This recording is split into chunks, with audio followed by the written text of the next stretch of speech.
when I first started this. I was trying to establish transnational links, and Stephen Paddock goes and shoots up Jason Aldean concert in Vegas. You get that call at 10 o'clock at night, so I'm working with one of the analysts. Detected devices that had dwelled at a place called Redstone Arsenal, which is where they teach explosives, and this is where intelligence and data can be very misleading. There was no link to transnational terrorism. They were FBI devices. For 20 years, we owned the airspace because we were basically intercepting cell phone signals. We even got Putin's spokesperson to have to address it. I wasn't tracking Putin, I was tracking his bodyguards as a means of, if I can do it, you know, Khashoggi, he didn't stand a chance based upon how deep they were into his communications. His devices were all exploited over my travels. I have been in meetings with Arabs and Israelis. The Israelis are selling surveillance gear, and I got to tell you, like,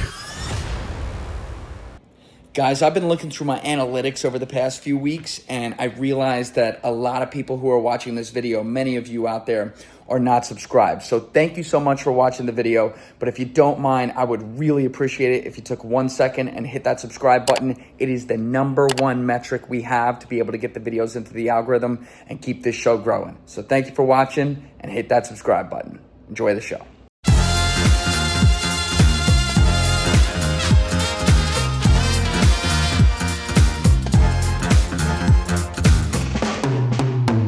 All right, so I was on the phone with our mutual friend Tommy G, and he's like, "Join, you got to talk to this Mike Yeagley guy. He's out of his mind."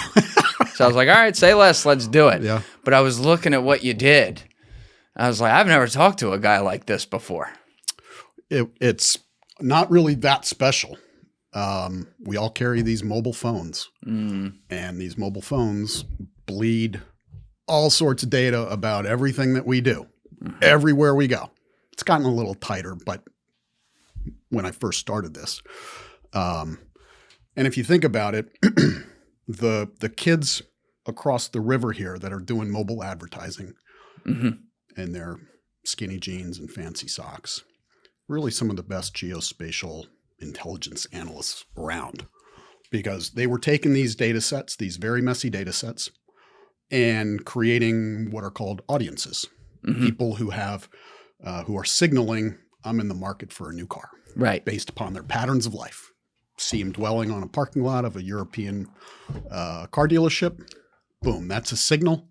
Package that up, and they can sell it to Mercedes, Audi, Porsche. Say, here is somebody that is ready to go.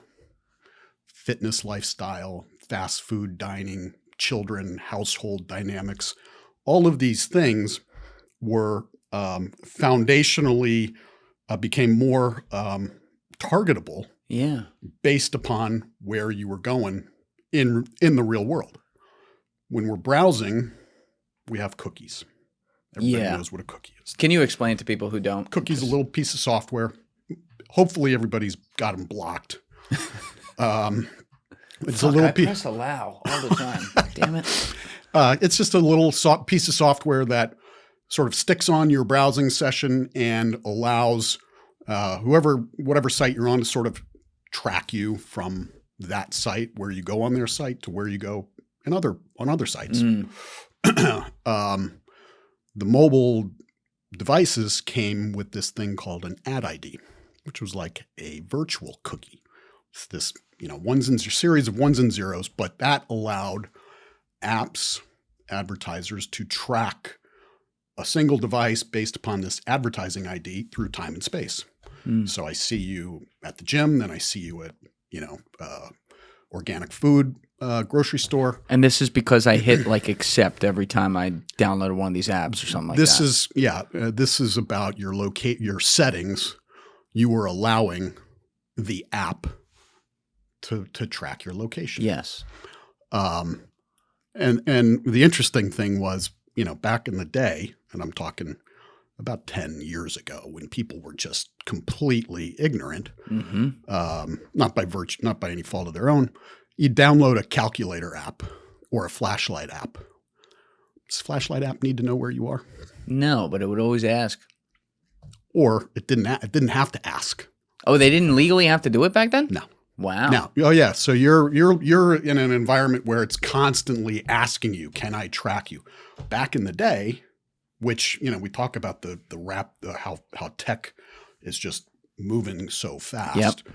I'm talking 10 years ago, back in the day, not that long ago. These apps, you download and install this app and all of the permissions would be set to accept. So you'd be bleeding your location data to some free ass app, like a flashlight app. And they would then, the app, because it was free or had no value that anybody was spending any money, they would take those data sets, package them up, and sell them to this, this deplorable data broker community who would then create these audiences, these prepackaged groups of people based upon predilections of intent. Right. So I have so many questions here. I don't want to get like too lost in the weeds, but we'll just kind of jump around a little bit. When I would give my data to a flashlight app or something simple like that, even today, but back then as well, wherever it's applicable, am I just an IP address or a cell phone number or like serial number, or am I Julian Dorey? You're mostly a benign identifier. Okay. An ad ID, which is 17475 Echo Bravo Charlie 1257. That sounds like my name. Yeah. And that's what they would use to maintain the protection of your identity. But as a browsing session, your identity was that identifier, that selector. If you have a direct relationship with the app, Uber, Amazon, you're logging in. They know exactly who you are and what you're doing on the app. Yes. But if it's, this sort of an app that doesn't have, there's no reason to have that one-to-one relationship. They are identifying you based upon this ad ID. Right. So that might be like the one thing where Apple has a little bit of privacy, where they're just like, here's the number of the person rather than here's the full Apple ID and all that. Yeah. So in the advertising world or in the marketing world, they're not getting your phone number. They're not pulling your IMEI or your MZ or any of the other meta selectors from your device that are attributable to an identity. You have to subscribe to a mobile phone, and those selectors march right back to your identity. The ad ID is this privacy compliant way of cross app tracking you. Right.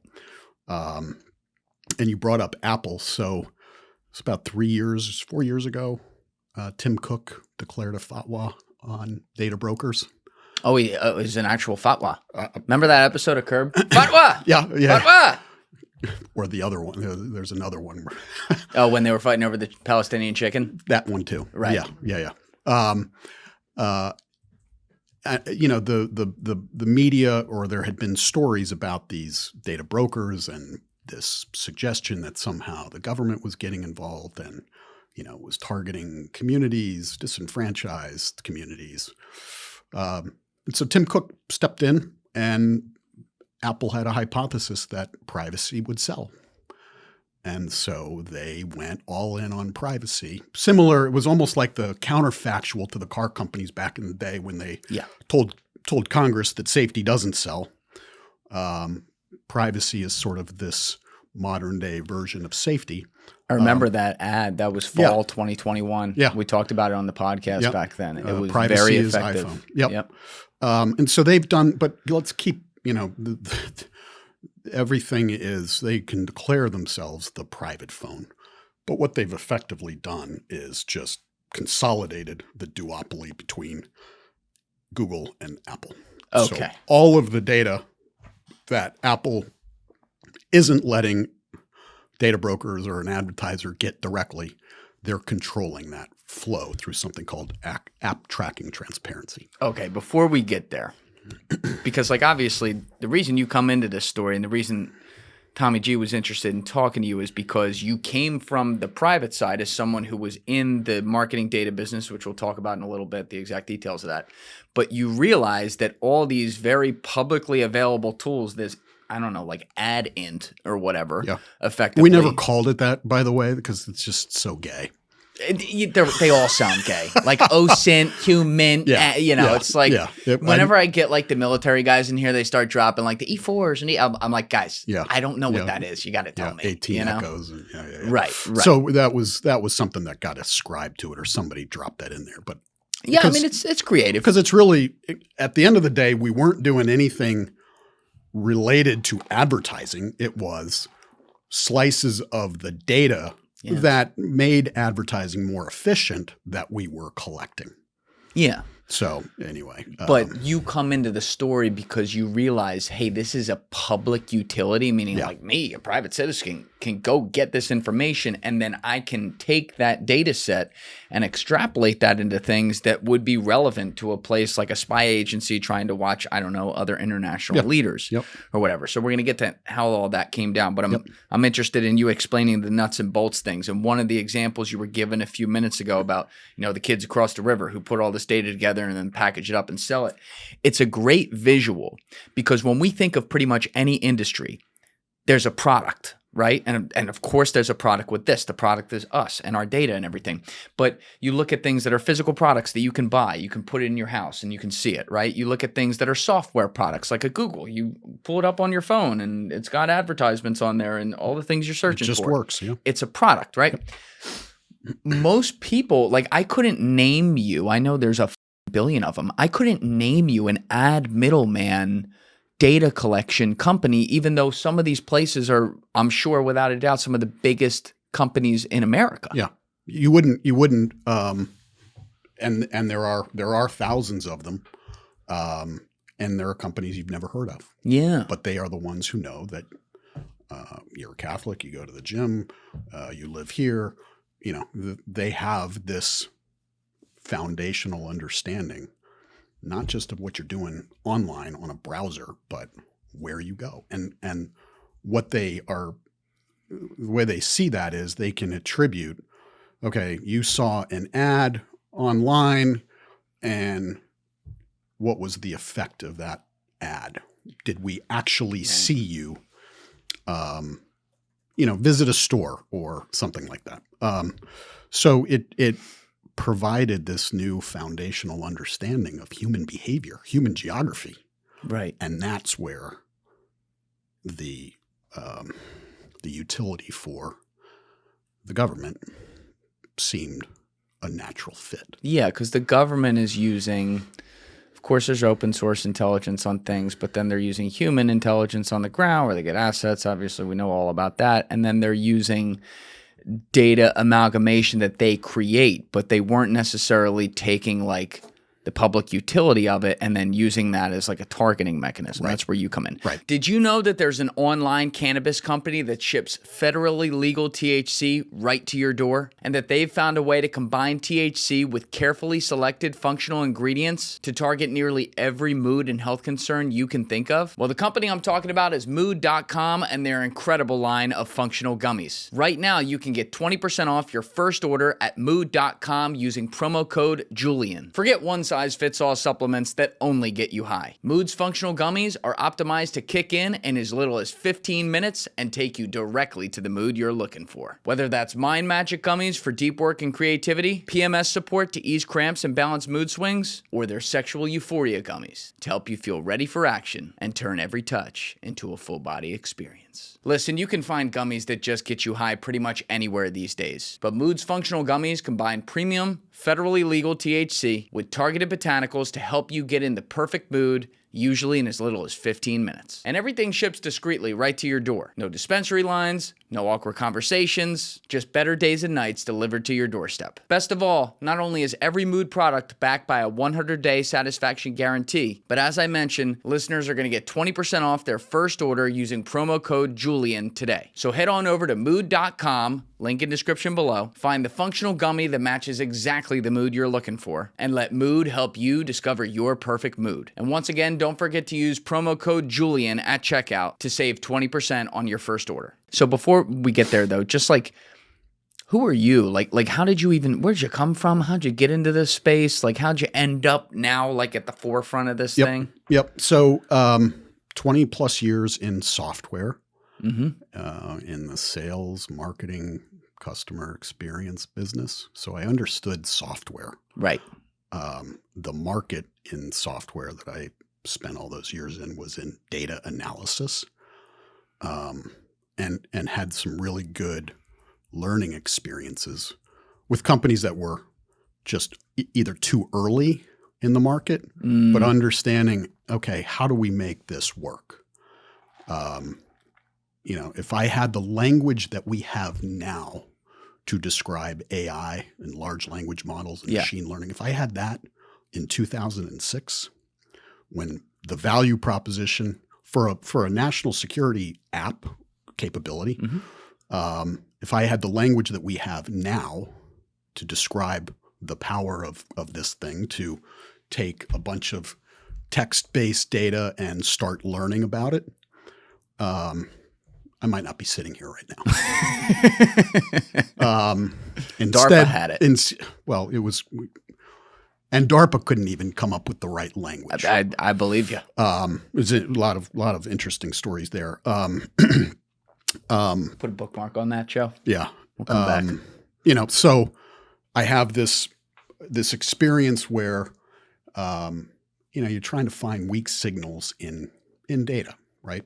Back in the day, everything was sort of a proprietary data set, a data set that the organization you were selling to had all this data. They needed to slap a front end on top of it to make it easier for their analysts To make sense. to navigate it. Yep. Yeah. Palantir. You've heard of Palantir. Never heard of him before. Never heard of him. Wouldn't know. You don't work for them, do you? I don't. All right, that's good. I don't think I could pass their employee test to determine how wicked smart you are. Right. I like this guy. He can stay. It's true. This podcast is sponsored by Palantir, by the way. Is it really? Yeah. It's not, no. All right. He was about to leave.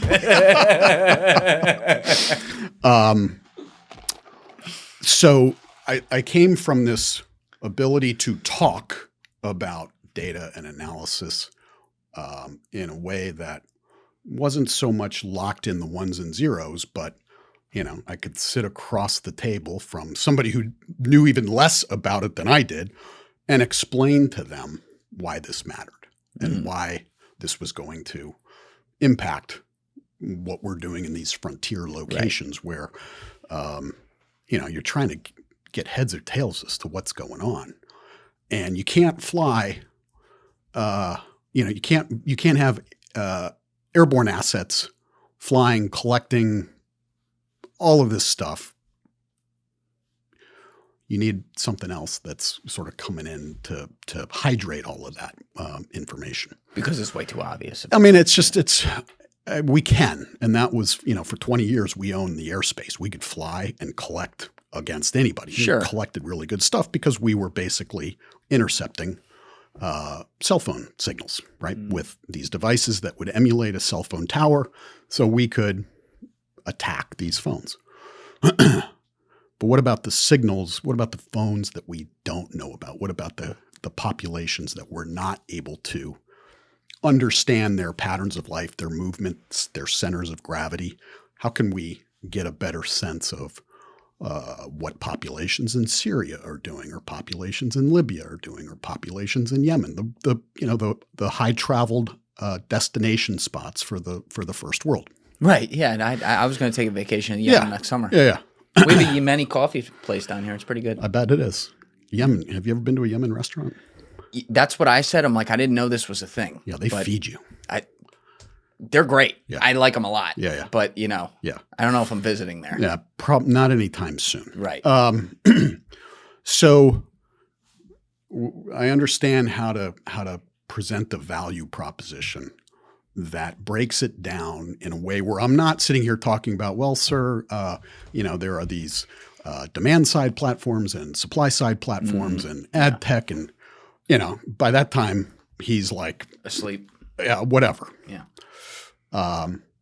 So I talk about human geography and patterns of life and population movement and the ability to sort of do this at a really good deal for the taxpayer.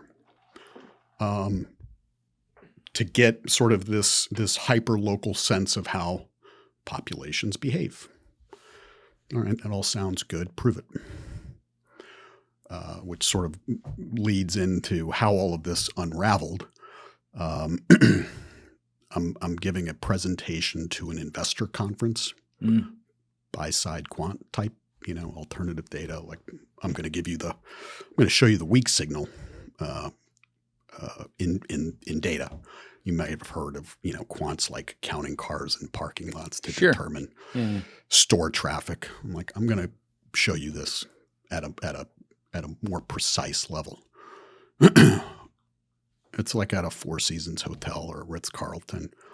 InQtel goes to those things. Patagonia and Priuses, Uh-huh. So sitting in the back, didn't even notice them. I'm done with my presentation. Two dudes approach me, and they look like 1%ers from an MC. From a what? One motorcycle club. A motorcycle biker club. gang. They look like bikers. And John doesn't mind me talking about this because me and I are friends now. But sleeves, they're not from Sand Hill Road in the valley. But they know data, and the questions they're asking me are really different. They're asking me about Libya, Yemen, Syria. Is there data, as you've described, from these places? I'm like, I don't know. Want to find out?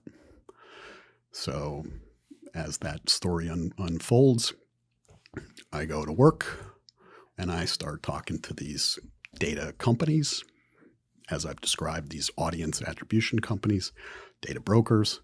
I have this cover for action where I'm facilitating analysis for an NGO who wants to know about populations that are refugees along the Syrian-Turkish border.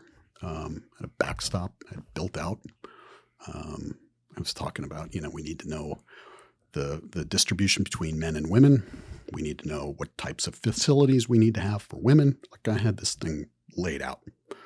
But these are data companies, so it was probably overkill. If I had bank, they were going to sell. I'm like, but this, you're not selling Nikes along the Syria-Turkish border. You're not advertising for Starbucks along the Syria-Turkish border. Hey, listen, they got to sell some grande. Mochachinos. That's right. Almond milk. And so, they're like, yeah, we've got data. It usually ends up on the cutting room floor because we're not monetizing it. Nobody's advertising, but we have data. I'm like, all right, how much? And the one guy goes, how much you got? I'm like, ask a stupid question. I'm going to get, yeah. So we go through the process, get a data set and start lighting up these areas. Like, we've got millions of data points, with data point being a lat-long observation of a unique device. Lat-long observation of a unique device. Yeah, so you asked earlier about IP addresses. Yes. The apps are pulling location, your GPS location as your phone is detecting where it precisely is. Not an IP address, which is sort of centroid to a city center or wherever the cutout is. This is putting you like in this parcel. Yeah. Which to get that distribution, that many observations of unique devices with that degree of precision, that was cutting edge. And so we're seeing all of this data, and it's like, all right, so what is the use case? Like, I haven't gotten there yet. And, like, okay, we can do this. This is kind of cool, but what's the use case? And so I'm sitting in my classified home office skiff. No. I was going to say, that was quick to get you to my skiff. home office in between my master bedroom and my daughter's room. You're in mine right now. Yeah. And yours is probably better. Yours is probably soundproof because I'm sitting in. We did kind of soundproof it. It's nice in here. Yeah. So I'm sitting there like, okay, I have this data. I have this, a user interface, a geospatial user interface, a map. I'm like, I need a use case that's going to matter. So I'm like, all right, where are devices that I know are at Fort Bragg, North Carolina? Where do they go next? Or where else in the world are they? So I draw a little geofence around Fort Bragg, hit play, and the map starts lighting up. You know, lots of observations in and around the lovely Fayetteville, North Carolina. Right. But I'm seeing clusters in Syria. From Fort Bragg. From Fort Bragg. That's promising. So I'm like, this is interesting. What's this all about?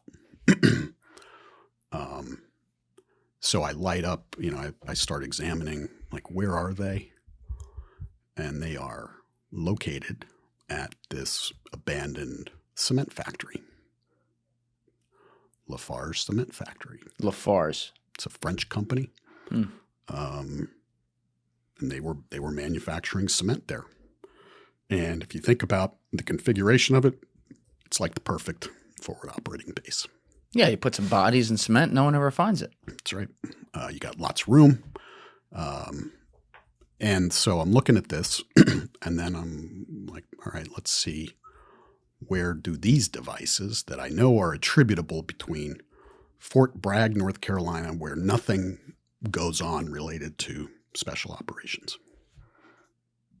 Nothing. Nothing. I didn't even know that. Yeah. Where JSOC is headquartered, as well as Delta.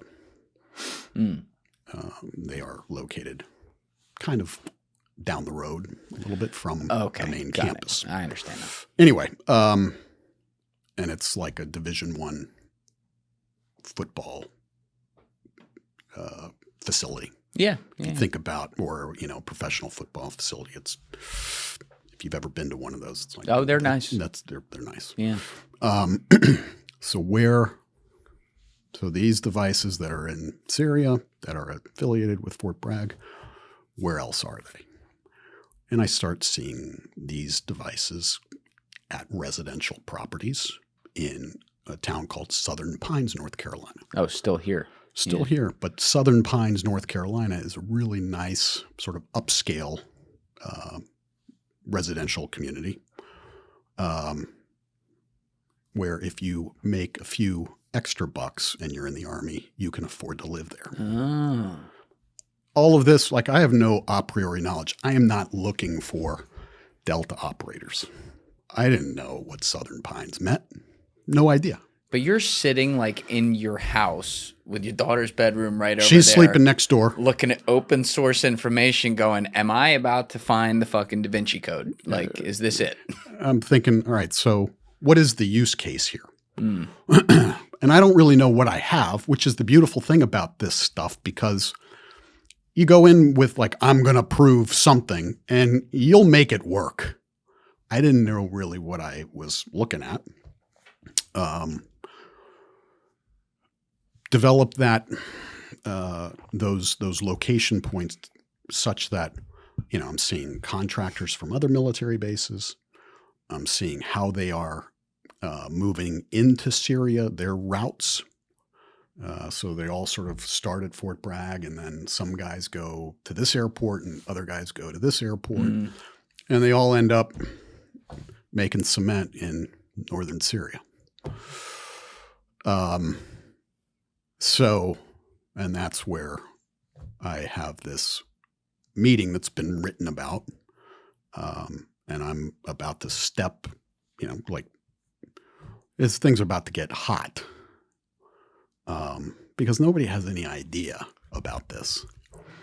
And so my partner, a civilian government employee, the biker dude that approached me at the Four Seasons without his Patagonia and Prius in the parking lot.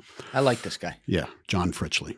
Like, and he is not in government anymore, which is one of the, read into that what you want, but he's one of the guys. Yeah, no, he works. Yeah, big air quotes there. He's making bank as a sales guy. Right. You know, and I'm showing him, you know, I have this PowerPoint sort of built out, like that I can click through quickly. He's looking at it, He's like, let it rip. We need to know. This is why we are doing this. Were you uncovering, I'm tracking here as best I can, were you essentially uncovering that like we were using military and some, say, intelligence-related operations that we were doing through a concrete company over in Syria, and because you tracked the neighborhood in North Carolina that says, oh, they're definitely a little higher level military there, you were able to say, hey, guys, we're doing shit undercover, and if I have this tool and I'm sitting in fucking Saudi Arabia and I don't like you, I can use this against us to unload it? If I can do it, we must assume that an adversary can do it. Right. And so this is what commercial data without any real, I wasn't targeting anybody. I was, let's see what we Observing. can find out. Yep. Yeah. And so the use case became counterintelligence, OpSec, identity management, but more of a operational security use case. And you had never really done anything ever involving the government before. You'd just been in the software business, essentially. Yeah. Okay. Yeah. So this is like a whole new world for you out of nowhere. For the special operations community, 100%. Like, as I said, you're Delta. Oh. So what does that mean? Right. I mean, I kind of knew, right? But I was not coming from that community knowing what I was looking for. Got it. Which is why these Southern Pines residences, where I'm like, and here's a house in Southern Pines, North Carolina. Anyway, so I'm going through this, and I can see, like, at first, it's a typical presentation. People are barely paying attention. And I'm like walking through my methodology, and and the Lafarge, and that's I see, oh, this got their attention. Ooh. Hello. And then the next slide is, and these are residences that are attributable to the Lafarge cement factory, and everybody gets a little closer. And one guy's looking at it, and the two guys start whispering to each other. Did you fuck with him at all? Like, oh, you guys are paying attention now. I wasn't dialed in enough to know what I knew. Okay. And then the meeting didn't go high and right, but it was sort of like, stop. How are you doing this? Like, I just told you how I was doing it. You weren't paying attention. But the immediate, their learning systems, or their perception was, I must have hacked, intercepted, engineered, or stolen data in order to do this. I'm like, I didn't do any of those things. Let's go back to the first part of the presentation. Yeah. I bought it. That's not how expensive was it to buy like that iteration? $600,000. The previous wallet I used over the past 12 or 13 years was so bulky, clunky, and terrible. I don't know why I never changed it. Well, actually I do. It's because I'm lazy and didn't think to change it until my friends at Ridge sent me over theirs. The Ridge wallet is unique and slim and fits into any pocket absolutely seamlessly. This modern design is going to hold up to 12 cards plus cash, and you can push them right out from the bottom to get what you're looking for. It's like a deck of cards in a way. And in case I wasn't holding that up close enough to the camera, Ridge is made with premium materials like aluminum, titanium, and carbon fiber. Don't worry, it's a wallet, not a submarine trying to see the Titanic. If you know, you know. And Ridge is so confident in this wallet product that it has a lifetime warranty. You heard that right. This is literally the last wallet you'll ever have to buy. The Ridge wallet comes with over 50 different colors and styles to choose from. And did I mention it also has RFID blocking technology? That's right. This thing is going to keep you safe from digital pickpocketers as well. Ridge isn't just about wallets either. They create premium everyday carry essentials like key cases, suitcases, rings, and and more that are built with the same sleek, durable design. No matter what you pick, Ridge is going to give you free shipping with a 99-day risk-free trial and a lifetime warranty on all their products. For a limited time, our listeners are going to get 10% off at Ridge using promo code Julian at checkout. Just head to ridge.com, link in description below, use code Julian, and you're all set. After your purchase, Ridge is going to ask you where you heard about them. Please support our show and tell them I sent you. So, people say who gave you that money again? Yeah, this is JSOC. Okay. All right. Yep. Got it. Yep. Yeah, no, this was not self-funded. I was going to say, send me money, Mike. I need some. Yeah. So this was like the initial sort of proof of concept. A little bit of money. Let's see what this can do. And all right, so you have hyper-local awareness of the movements of special mission unit operators. Yeah. Who get, trained on all this stuff and counterintelligence and OpSec and all of these things. And they're like, so you're telling me that all of this was put together without any a priori knowledge. You didn't have any cheats or shortcuts or hacks. And I'm like, my only hack was I know Fort Bragg. That was all I needed as my seed location. Fucking China, they know. There's no secret. They right? own land all around it. That's right. The United Front Work Department, they buy it. They're watching from the farm. Yeah. I can talk about that. Yeah. And so, and that was sort of okay, you haven't proven anything yet, but we're paying attention. They probably thought you were Mossad or something. They thought I was a charlatan. They thought I was a snake oil salesman. I mean, they said it, like one guy said it to my face and walked out. Like, Even after you got the name of the place and their addresses, but how could you be a charlatan? That's insane. You're familiar with remote viewing? One guy accused me. He's like, "Are you doing that remote viewing stuff?" So you're admitting that's real. I mean, I was like, no, I promise you, I'm a deep thinker, but not like that. Let's get Elizondo in here, test him out, see what's what. Yeah.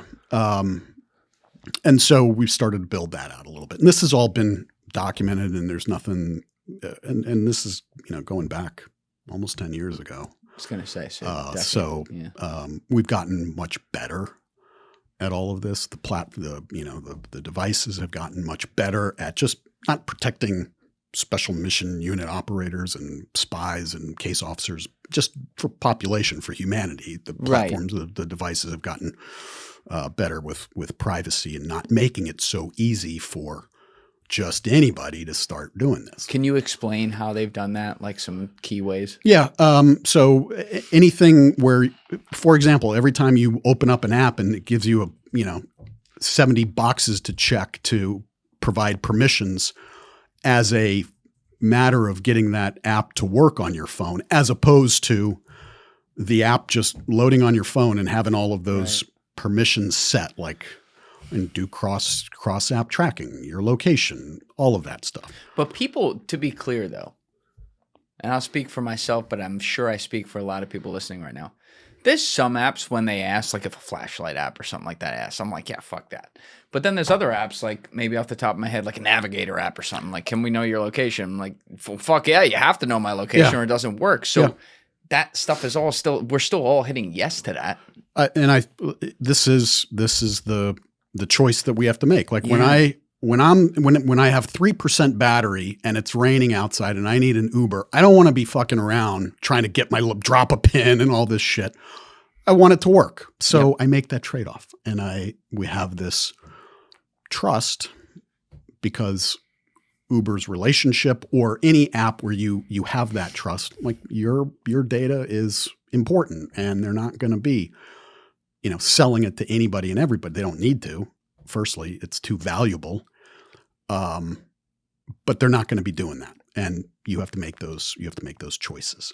But you're right. When location is fundamental to the app's functionality, that's a choice. That's a choice to make. So how does our government now, with like the special forces guys and stuff like that, adequately defend against this when those guys, they have a life too, so they have a phone, they use Uber and stuff like that. How do they set it up so that if they are using those services, you can't track them to Lafarge anymore? Yeah, so this is what we have to understand as societies, the capitalization behind being able to segment us into cohorts, into audience groups.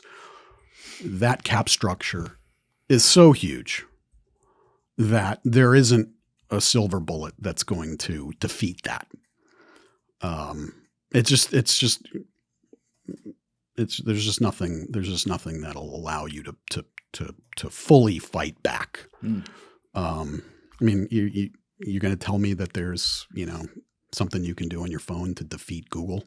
No. And even when, when a new privacy regulation comes online, their ability to pivot into other ways and methods of understanding sort of your device behavior and activity through all sorts of means. I mean, these things are emitting so much telemetry. Data. It's they're packaging up telemetry packs, and at 2:00 in the morning, if you were observing the processing, the CPUs of your device, all of a sudden it would, you would be like, what's going on? Because it's transmitting diagnostic information about the device. There was when did we have the Beijing Olympics? Was it 2020, which got pushed to 2022, but it was supposed to be in 2020 in Beijing. Didn't we have it back, or was that Hong Kong in 2008? I don't remember. Anyway, so the most recent Olympics in Beijing, they every athlete, all of the Olympic, if you were part of the Olympics, if you were going to go and spectate, you had to download an app. And if you look at what that, and there was no, select which permissions you want to allow to be collected. It was your location, your battery power, processing power, what apps you have open, the full gamut of device behavior. And so, all right, I can understand, like all of these conveniences that we convince ourselves that it's more convenient to let tech do these things. So I'm just going to I'm just going to automate it and let it know, where I am so there, we could make the case that knowing precise location as you're navigating venues is somehow, to allow access or control but at the end of the day, if you look at the data that this app is collecting, they'd be able to segment the differences between the Australian ski team's device usage from the New Zealand's ski team. And it could be this weak signal, like their battery power at these times is at this level and what is that signal? I don't know if there's a signal there, but over time and collected in context with maybe other things, right. Now do we know that there's something unusual about. Hey guys, if you haven't already subscribed, please hit that subscribe button. It's a huge, huge help. Thank you. This cohort based upon some non-obvious indicator that doesn't make sense to anybody else, but when you layer that in with other things, that is a signal of intent. Imagine if this is one thing I think that gets lost on people when you have this conversation, because people think like, oh, well, there's a million things going on. How could it be figured out so easily? First of all, you guys have incredible tools to do it. Secondly, we now literally have AI to help do it. So even before that, though, that shit is faster than a Stasi-trained Roomba on Adderall. Stasi-trained Roomba on Adderall. So wait, the Stasis are training Roombas too? Do I need to know about that? I haven't bought a Roomba. It kind of freaks me out, but I shouldn't do that. It's really fast. So at scale, to think as a human, and you asked earlier about what can what can operators or sensitive cohorts do? Yeah. It's happening so fast. And if you look at the litany of things that you should be concerned about, we don't have the cognitive capability to manage all of this. That's exactly especially if we are operating. Yes. You can't think about like fucking 150 apps on your phone. You're at not one sitting time. there like, Right. So it's not a solution, and there's not much to sell when I, talk to these communities. It's about understanding, what is it? What am I communicating? What am I saying about myself when I do these things? And at least being able to use it against the adversaries too. So there's a level playing field. So this right? is so because of podcasts and because of the availability of former tier 1 operators to appear on podcasts. Had a few of them. You've had a few.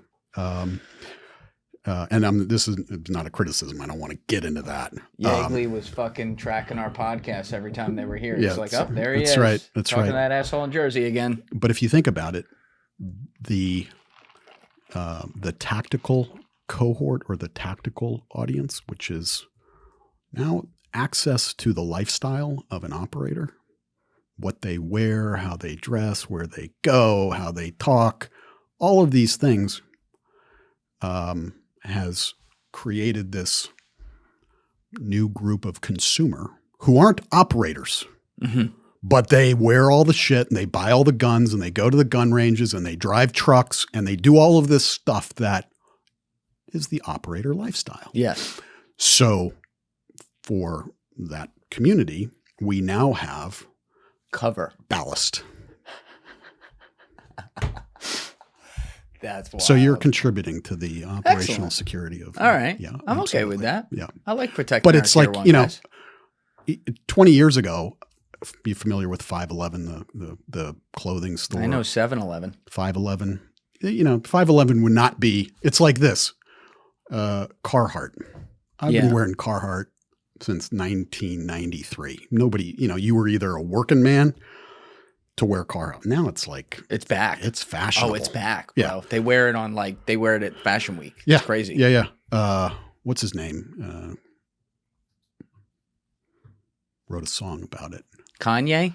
Was it Kanye and I mean, he's written a song about a lot of things these days, but I won't go down that. Okay.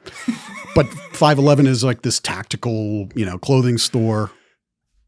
20 years ago, like they would never have had a storefront in, suburban Washington, D.C. And now everybody's wearing 511. Yep. I see what you're saying. And so this tactical lifestyle, the interest in it by virtue of the availability, to hear these guys talk, to see what they wear. It's kind of like, I want to be a cool guy too. Yeah. So that provides this sort of this little bit of operational cover because an adversary is going to be like, all right, unless I see, all of these, unless I'm able to observe them at overt known government facility, like I don't know what I'm looking at. Is that an operator? Or is that just a guy that can afford to look like one? Yeah. So, there are, it's not all bad.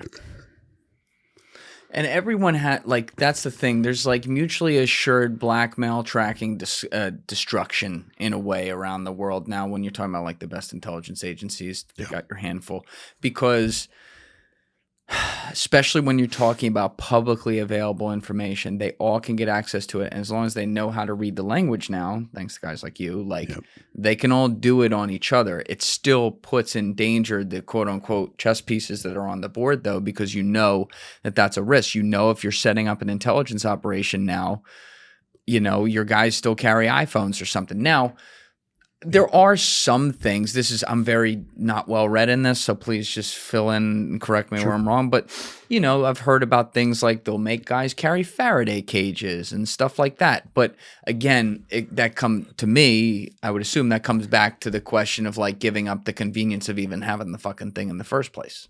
Yeah, the Faraday bags. So this is really sort of into the weeds, but so I see a device behaving in a certain way, and then all of a sudden I don't see it. it's a Monday afternoon, Tuesday afternoon.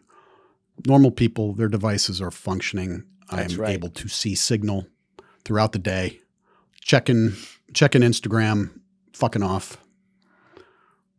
But these devices that are in the Washington, D.C. area, from time to time or at very specific times, are not emitting any signal. That's a jump, but you know, like if you're looking for that non-obvious indicator, like what devices, if I've got 1 million devices that behave in a very predictable manner, and then I've got 100 devices that exceed that predictable parameter, I'm interested in those 100 devices. Right. Because somebody dropped it in a Faraday bag. So I just had in Joe Weil, who's the CEO of that Israeli spyware phone, the UnPlugged phone. I joke, it is kind of run through Israel. But anyway, so he was explaining that when they've used this for some of the tactical guys, like out in the field and stuff like that, they have to have a product that creates a false signal so that they don't stand out for that very reason you just said. Yep. So when you need your device to continue a pattern of life, right, or a technical pattern of life, you're posting and you're doing shit on Instagram like once an hour. You need that device to continue to behave that way, which is, there's a lot to go into that to scale it and make it work. But that's the kind of thing you want to maintain, that degree of normalcy or usualness. Yeah. You don't want to be that unusual device in and around Fayetteville, North Carolina, Virginia Beach, Washington, D.C., Tyson's Corner that does weird things. Yep. So how do we maintain that degree of normalcy? And the idea, the concept that privacy has sort of developed into this normal, like you're not hiding something if you are into data privacy. That's become a normal sort of trait, feature. Cover again. It's because normal people are using Proton Mail and Signal and all of these VPNs. It is a normal behavior, even if you're not hiding, cheating, dealing drugs or whatever, right? I don't do any of those things. Definitely not. Right. We'll talk because I may have some other thoughts on that for you based upon your patterns of life. Oh, okay. I'm just kidding. All right. Those days are behind me. Yeah. Yeah. So, again, maintaining that posture of normalcy through privacy, which, that's one of the, if you think about, your personal pillars of privacy, like what is your privacy stack? I use a VPN. Okay. Make sure you're using the right one, not one that's free or developed and hosted in Romania. Use one that's from Switzerland. An email service that's based in Switzerland.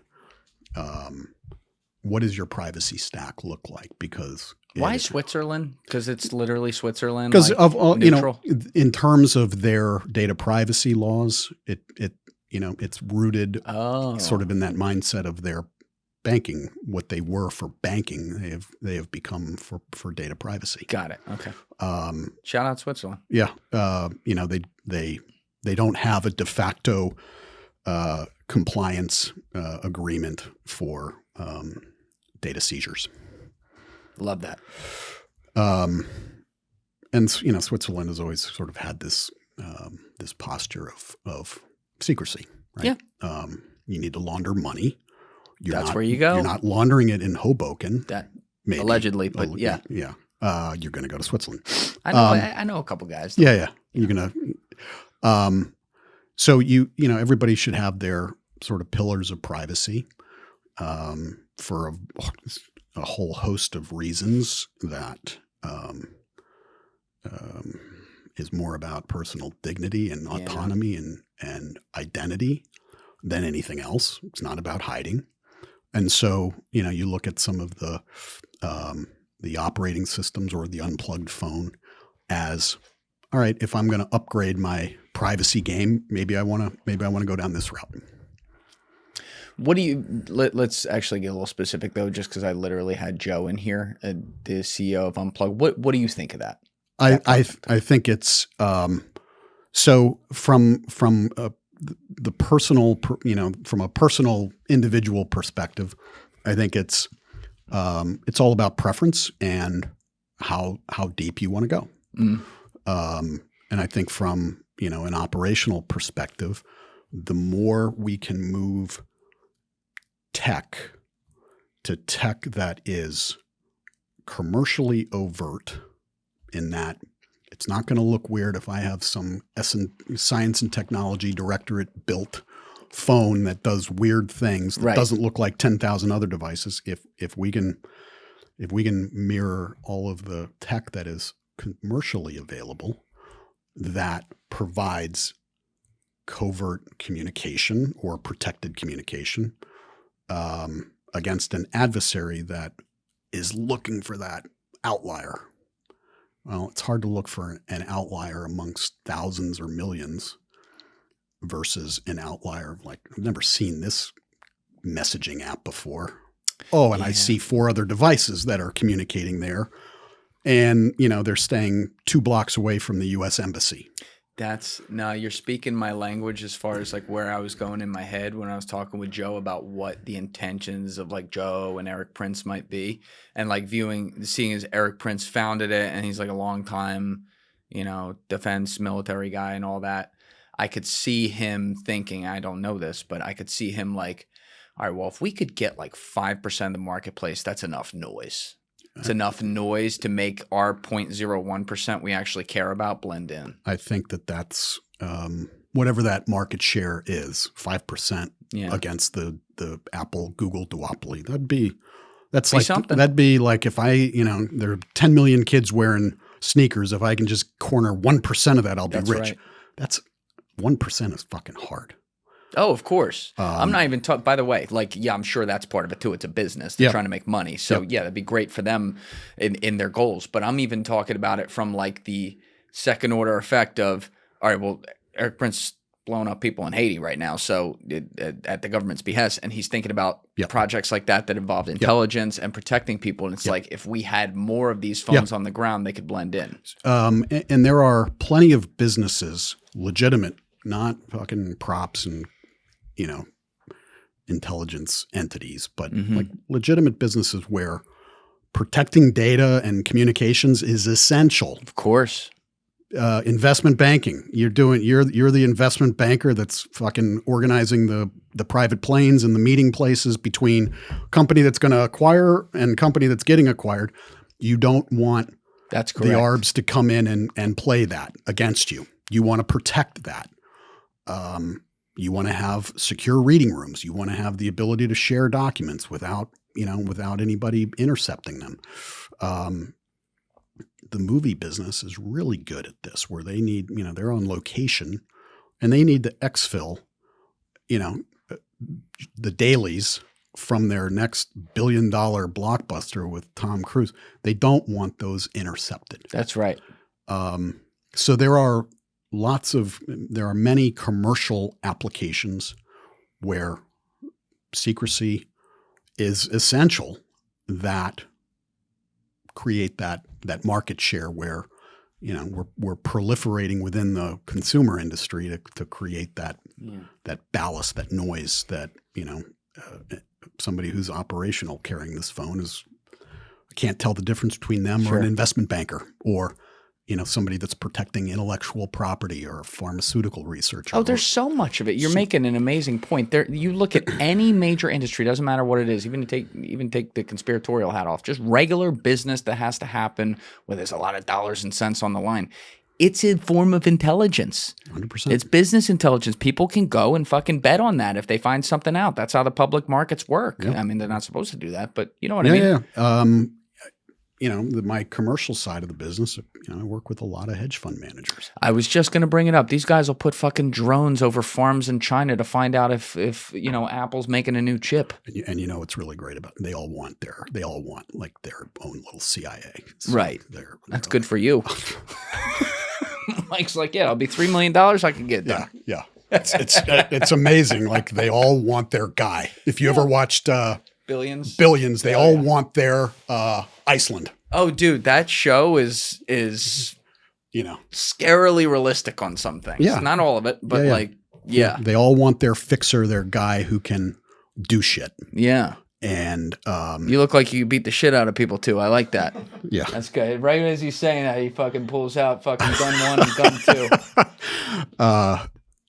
So there the shift that is occurring that started, when commercial data became, the community became aware of its risk and of its power. And we did a lot of stuff, not, cowering in the corner. We used it. Yeah. We'll get to that. Moving to that sort of commercial mindset. Not everything has to be a black box built by Q. We need to sort of, in this data environment where maybe you've heard people talk about something called ubiquitous technical surveillance, UTS. Actually, I have heard UTS. But fill me in on this. Yeah, so it's everything that we've talked about, but the community refers to it as ubiquitous technical surveillance. So it's the cameras, the Wi-Fi sniffers, ad tech, everything that's sort of ambient. The Stasi trained Roomba on Adderall, particularly in environments where surveillance is just part of the deal. UTS has made it such where it's like I'm going to go down the street and I can never consider myself black. So instead of, I can run an 8-hour surveillance detection route and there's no physical surveillance. I don't have, guys following me, but they're following me through my phone. Right. Or through proof of presence based upon the cameras, Wi-Fi sniffers, everything that sort of makes that talks to each other. Yep. And so part of that risk is, okay, so maybe I got away with something today, but when that gets outed, the adversary is going to roll back that tape to see every other person you met with, every place you went. And that's problematic because you may not even see what you did that revealed or outed your asset. Oh, it only takes one split second. One little thing. One step in the wrong place and the whole thing's gone. Yeah, absolutely. Yep. How much do you know about, because like you 10 years ago got pulled into this world and then suddenly we're like the guy to talk to on, and we'll it's really when you're sitting at a table with a bunch of like PhDs and SIGINTers and they're like, Mike Yeagley is the subject matter expert on blah, blah, and you're like, whoa. You like the Drewski meet? Me?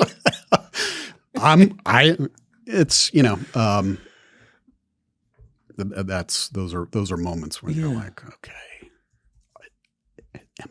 am I really that guy? The guy? Shit. Right. But point being, you did become the guy, absolutely. Right? And so that's going back 10 years, and then you get thrust into this world. And again, we'll go through some of the different things that happen there. Yep. But like now, through your job and through the people you get access to and the jobs you're on, you're also, I'm sure, naturally learning about all the other shit you didn't know about that, how data is collected, technology, all those things. And you've become an expert on that over the years. So how much is it applicable to say, like, if someone's using their phone in a restaurant, right? Some random lady right there, not associated with anyone. She's just some lady. And like, you're an important person and you're sitting at that table talking to someone.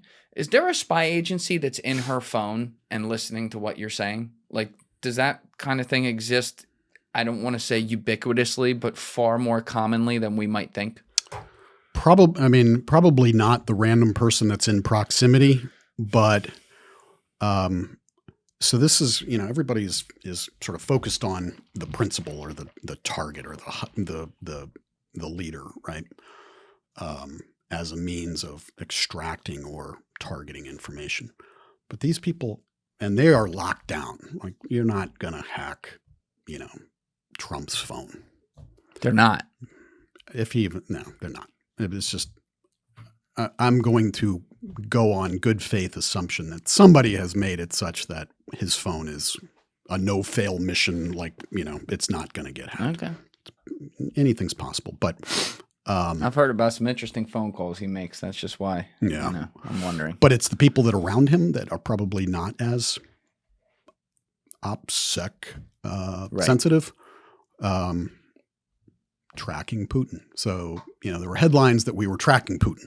You were tracking Putin. I wasn't tracking Putin. I was tracking his bodyguards. Were you doing this from your bedroom again? Mm-hmm. Yeah. Oh, that's awesome. Yeah. Fuck you, Slava. Gotcha. And when that came out, we even got Putin's spokesperson to have to address it. So, anyway, that was. So he said in Russian, like death to Mike Yeagley. He got. They didn't name me. If I had gotten, I think there was one interview where he was like, I don't know who this. He totally destroyed my name, but this I don't. Fucking Mike Yeagley, motherfucker. Pay this man. Pay this man. His money.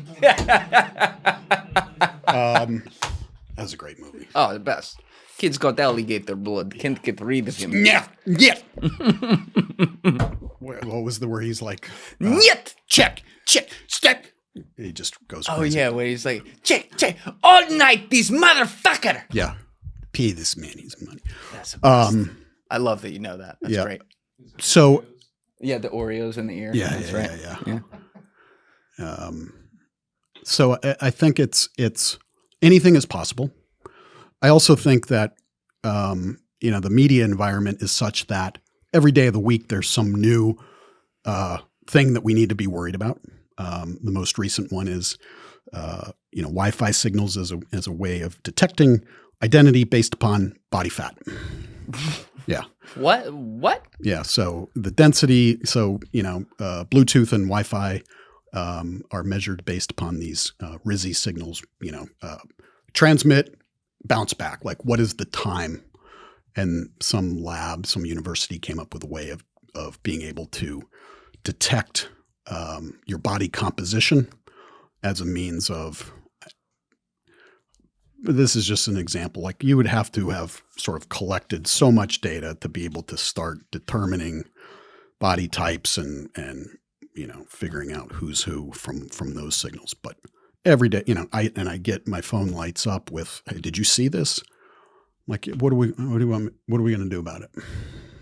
Some company, some research lab has proven that you can detect identity based upon the body fat or body density of an individual based upon the RISI signals. So wait, that actually, I'm just adding something in my head. Tell me if I'm like cooking the wrong thing here, but I've been wondering recently, I've talked about on some podcasts about things that I know verifiably I never typed into Google and I never said out loud. Some things I thought in my head, some things I couldn't remember if I thought in my head, but ads would show up that spoke directly to that thing. And now that I'm thinking about it, most of the ones I'm thinking about are stuff that have to do with like little injuries or knickknacks or like stuff to do with my health, or obviously like it can detect I'm moving and I'm in pretty good shape and stuff. Yep. I wonder if that is a part of the data tracking. Could be. I would say I get this question a lot where, in fact, the Secretary of State, who is, and I like him, and I think Rubio. Rubio. Yep. He was talking to a group. I was there, and he was lamenting the fact that he's learning Italian.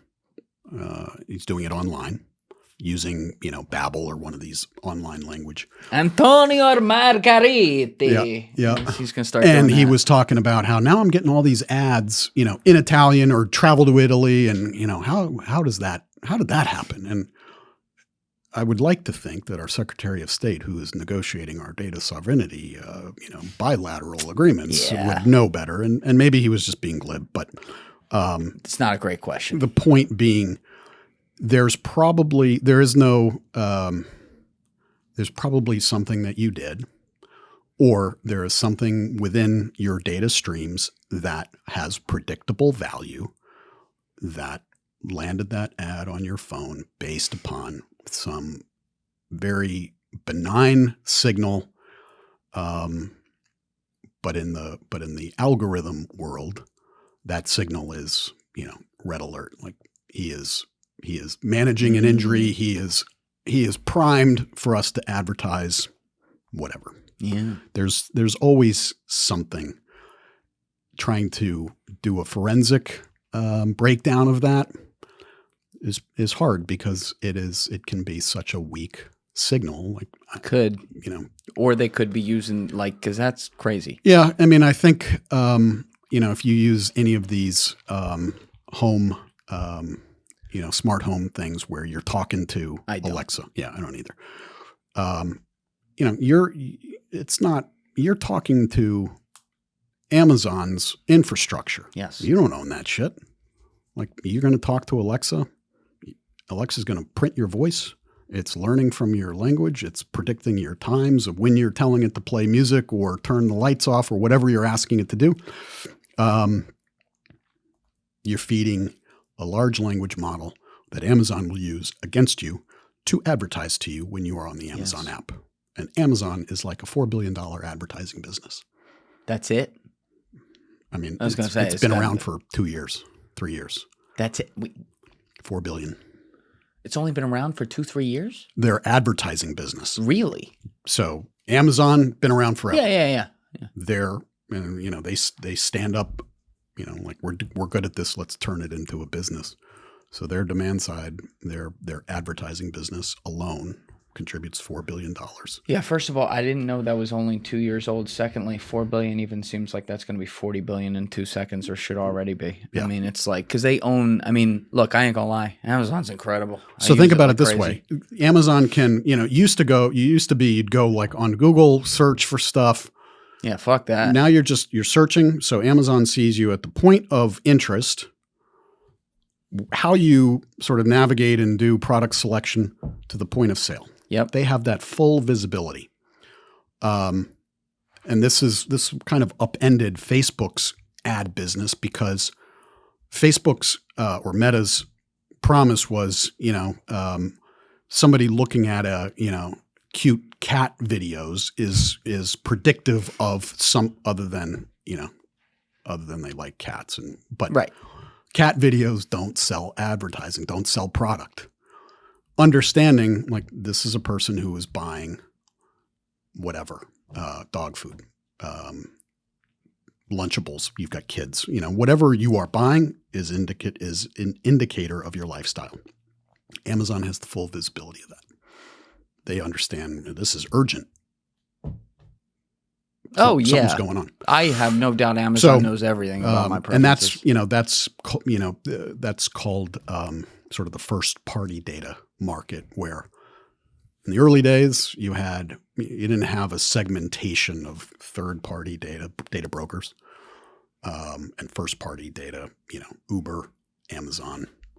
You just had this amalgamation of data, and everybody was trying to figure out, how do we monetize this? How do we sell product through these data sets?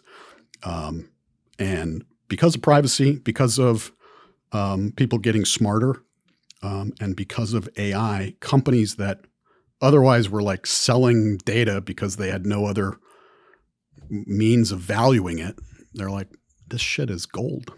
Oh, yeah. All the metaphors, data is the new oil. They've figured out why and how to use it for the benefit of their business. Yeah, I feel like data, I've heard the oil line a lot, but data, as far as the way it's been monetized and used, technically with people's approval now, but like, let's be honest, not really. Then when you think about how it's packaged and put back in front of you to tempt you with everything, including things that maybe you shouldn't be doing or shouldn't be a part of, in a lot of ways, they're creating like the new fucking smoking. In a way, they're creating the constant scrolling because you're constantly getting things customized to you. It's not just the social feeds customizing content. Because that is literally using these data companies to do that. So back in the day when everything was retail, I mean, the science behind a physical retail store, just in time or impulse purchasing, like those end caps and shit that's at the register. Yep. That wasn't, it was just an afterthought. It's let's put candy where, the kid's going to start begging for the candy bar and the mom's, trying to check out. Yep. Like, fine, here you go. There's a reason why that shit's there. There is science behind it, just like there's science in how an online store is configured. Absolutely. To capture share of wallet. What colors sell, things like, you know what I mean? Yep. Like you go to the food store. Like I don't ever go to the food store anymore. Amazon actually delivers it right to my door. But I eat very clean. So when I went down the shore this summer, I had to stop at the food store a couple times. And I realized consciously afterwards, I never went to the middle aisles for stuff. I think I went for one bag of brown rice. Right. Yep. Right? But everything I was getting, I'm like, wow, I am really doing the natural thing because everything in the middle is all the fucking processed stuff that has the red, blue, all the nice colors that makes you go, ooh, I want to buy this. Yep. There's a reason for that. And that goes back to, Sam Walton setting up Walmart and how to maximize that experience for the customer and maximize spend from the customer. Right. So I think it's I think as citizens, as people, we just need to be aware of these things as a means of not taking personal agency for granted or thinking that I'm just going to let somebody else do my thinking. Well, that's the thing. And you pointed this out correctly yourself a little bit ago. There's always a line somewhere, even for the most conscious people, that line of convenience just because of the way the world is set. And I'd actually liken the psychology similarly to like a parent these days. If they have a 16-year-old and they still don't let them on social media, I get that as that seems like a smart move, but then it sets them behind in their social circles forever. And you're like fucking over the kid, even though you have the right intention, and it's a similar psychology when you're like, I know I don't want to give my data anywhere, but that means I also literally can't do anything that I have to do to have a functional place in society every day. How do you find, even if you find that balance, aren't you still kind of accidentally accomplishing the same ends that we're talking about? If in some places you can't buy a $2 cup of coffee without having the stupid app on the phone. Right. You can't get on public transit without having an app or paying without, cashless society. So what do? Well, you've got to I don't think you can have a monolithic attitude. I think you have to understand what all of this means and know that you are in control, not the tech companies that really benefit from compliance. Yes. And conformity. Yeah. Now let's actually go back to that because you were saying very early on when you were going through some of the, the pipeline here or whatever, it obviously all comes back to, as we know, like the Apples and the Googles of the world. So everything you've been breaking down since then is a lot of the middleman thing in this industry that's forming, these people who pull the data and sell it. But like focusing on, let's say, Google for a minute. What is their responsibility these days for the infrastructure that we've created as far as like how ubiquitous everyone's data is? Are they completely in the wrong still, or are they trying to make some improvements to that the government's not making them do to improve people's ability to have some privacy? I don't think in their charter they have obligated themselves to humanity's cause of self-autonomy and governance. I don't believe that's in their charter. I don't think it is either. What is their charter's like something really weird again? Yeah. I forget what it is. It was like, oh my God, what was Google? Do no harm. Do no harm. That's it. Do no harm. Yeah. Which, the kids at Google use that as their justification to do that walkout and that protest over Project Maven, which Google was helping the Department of Defense basically categorize a bunch of images, to do for image rec, right? Image rec? Image recognition. Oh, recognition. Yeah. So you got a drone that's doing full motion video, flying over, whatever, and you're tagging, that's a car, that's a truck with a technical. And Department of Defense was having them do this. Yeah. Yeah. I mean, the Department of Defense probably created them, so Yeah. in So their defense. I mean, this is like, but this is how by the time the Joint Artificial Intelligence Center or whatever the hell they call themselves now could have figured this out. They need to be able to pull in a Google to do these kinds of things because they'll forget more than the Department of War will ever know. Yeah. So in terms of it is a business relationship between consumer and Google, consumer and Amazon. You're not forced to use Google, Right. but you're going to make choices. But they're also, and this is the thing about the system. I say this as someone who really likes capitalism and thinks it's the best system of all. It still has its flaws, right? And so Google, unfortunately, through their quarterly forced reporting, is incentivized to have to constantly grow. It's in the charter of any company that you have to, serve your shareholders and stakeholders. Which goes back to their business is correct capturing intent, behavior, and being able to do to productize that. Absolutely. That is like we call these things super apps. So you've got your Google Mail, Google Maps, Calendar, a bunch of different, right? They're all effectively the same. It's an integrated application infrastructure, and that is Google's responsibility to their shareholders. And this is where I feel like we make it too black and white sometimes when we righteously complain about some of the things these companies do, which I do all the time. But the intonation can become like, oh, they're evil, and everyone that works there is evil. I just Googled it. There's 187,000 employees at Google. I guarantee you most of them aren't evil, right? Now, there are probably a few who are. I'm sure that's just the law of numbers. But it's like the intention may be not even bad or good, just like, all right, let's get to the next quarterly. How are we improving our business? Meaning it's at least not a bad intention, but the road to hell being paved there on the way is what has led to so many of these problems that we're fucking 40 shoots down the slippery slope on. Yeah. How do we pull ourselves up from that nose down position? How?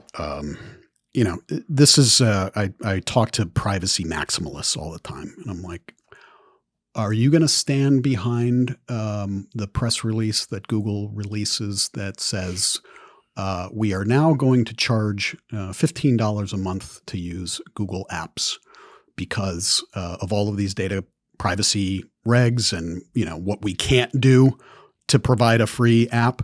Are you going to be the ones to say that's a good thing? Because I can tell you that consumers, when Google says it's going to now cost you $15 a month to use all of this stuff, because we have to make money, but if we can't advertise and we can't do all of these things, who's going to take accountability for that? And talk about rioting in the streets when you have to pay $10 to log into Instagram as a means of protecting your data.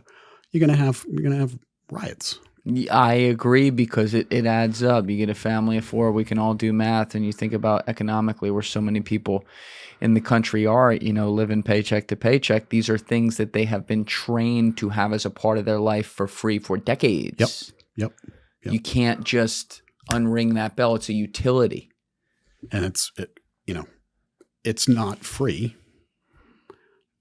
You're the product. You are the product, and that's part of the deal. And do we wind back to the point where we don't have mobile devices in our all of those conveniences? Do we put that back in the bottle?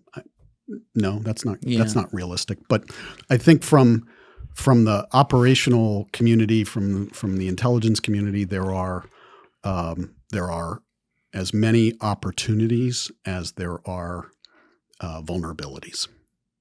Can you explain what you mean? I think I know what you mean. But yeah. So if we can extract very detailed awareness information at lower risk, lower cost, lower risk to life about places we're interested in, governments we're interested in, communities we're interested in, versus having to deploy case officers who are going to Yes. convince somebody to commit treason. And if we can use it to our advantage, as opposed to constantly, seeing the lurking shadows of it, I think that this is the future of collection. And this goes beyond sort of open source. It's like, no, we want to have the relationships with the companies that provide, SCADA devices for, facilities. We want to be able to understand those data sets. We want to be able to tap into the app store in Iran. That would be nice. Yeah. We want to be able to access commercially WeChat data. That would also be good. All of these things. That's kind of the future of commercial intelligence, of commercial data as a means of, this goes beyond, populating sort of the CIA fact book about demographics. This is, a more specific output. So these are the opportunities the community has to sort of come to grips with. There is no defeat button to ubiquitous technical surveillance. It is what it is. It's ambient. It's, you're not gonna figure out a way of. There's no tradecraft to defeat it. Back in the Cold War, they had this thing called Moscow rules, which was tradecraft overhaul to be able to operate in Moscow. And they did all sorts of cool stuff. Like what? Did you ever see the movie Argo? Oh, yeah. Ben Affleck. Okay. Yep. Yeah. So that character was sort of a concealment expert. Mm-hmm. I think it was called the Jack in the Box, where if you you roll out of the embassy and you know that they're on your tail, Russians, the Soviets are going to follow you. Right. You got to wave to them. You pull out of the embassy, you're doing, you make a right, you've timed it, and you know that when I make that right-hand turn, I'm going to have 5 seconds where they're not going to be able to see me. So the guy in the passenger seat bails out. Car keeps going. They push a button. I think it was called Jack in the Box. And up pops a silhouette. Fake. Yeah. Oh my God. And So to the Soviets tailing, it looks like, yep, 2 people are in that car. Meanwhile, they've created a gap to be able to go do their thing. That's genius. So, those were the types of things that you could get away with when it was physical, and you had the, you were operating against humans, operating against pervasive AI and data. It's harder. So we just have to get more clever in how we do things and where we do things. And the cover needs to be perfectly normal and legit. Yeah. And we can do that by understanding, like, it's perfectly normal and legit for somebody who may be affiliated with the U.S. Embassy to be in a coffee shop with somebody who is doing nuclear research. How do we create that overlap so that from a data perspective, it looks perfectly normal? How would you do that? So understanding, it's not a.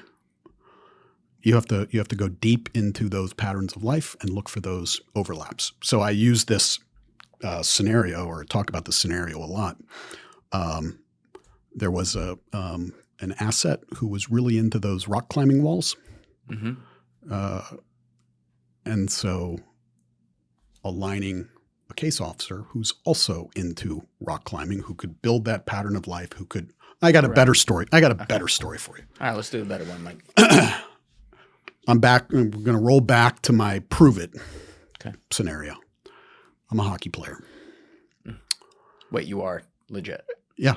You look like a hockey player. Yeah. Played through, took it as far as one could go, as far as I could take it. You went to the NHL? No. Oh. No. You're supposed to say yes. I would have given it to you. It didn't. But it's when you see like guys you've played with, like I played Pee Wee hockey with Jeremy Roenick.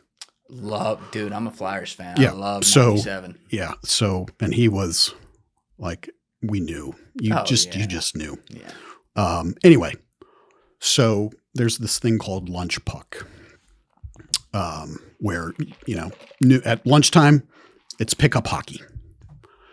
I'm doing my data analysis of the Russian embassy, and I see that I got 4 guys that play hockey, and they play, lunch puck. In Russia. No, in DC at the rink where my men's league team plays. And these are Russians. These are Russians. They're attached to the embassy. They're and so the hypothesis is, all right, if I know that they are going to be at this rink and I have every reason to be there, like I know how to put on my skates, I know how to hang out in the locker room, I know how to do all this stuff. You're like, put me in, coach, let's go. I'm like, can I put myself in a locker room with 4 Russian dudes at the appropriate time and be able to, develop a relationship with them playing hockey? Because you've got that, you already have that commonality. Yes. And it took on the 3rd day here, you could smell them coming before you could smell the cigarette smoke on their clothes before they even got in the locker room. And I'm like, and so, this would be something that they call a bump. Yes. So if I wanted to bump somebody and I knew what their patterns of life were, and I wanted to have somebody who already had commonality with them to be able to strike up a conversation about hockey. And I'm sitting in the locker room with them. And I'm like, you guys Russians? You just said it like that? Yeah. You want some fucking pierogies yet? Yeah. I was in the Soviet Union in the 80s playing hockey. So, just bonding, right? This is the kind of shit we can do with this type of data. We can put the right person in the right space to be able to not approach somebody and say, hey, you want to sell out your country, but have that more of a natural flow. And this was, again, and I took selfies with them. I'm like, here they are. Here's their, here's where they come from, the Wisconsin Avenue Embassy. Here are the routes they take. And I was able to effect this on my 3rd try. Because there wasn't any consistency, like it's Monday, Wednesday, Friday. It was, some days it was Monday, some days it was Tuesday. On the 3rd day of placing myself in a location where I knew they frequented, here they come. My friend Jim DiOrio has been on the show a bunch. He was a West Point special ops guy and then ended up FBI and did like a lot of undercover work. He has a phrase where he said, politeness and familiarity breed access.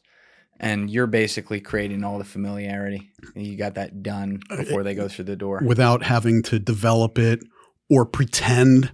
Mm-hmm. Like I know how to tape up my shin pads. I'm not like figuring it out. Right? I'll bet that's happened. Or my equipment isn't all brand new, and I get out there. It was like I had every reason. And it was just a test. Yes. Could I do this? Is this doable? And yeah, it's doable. You ask him for some nuclear codes? Or? I was like, it's kind of like in Slapshot when the guy approaches the Hansons and says, "Are you guys brothers?" I'm like, "Are you guys Russians?" It was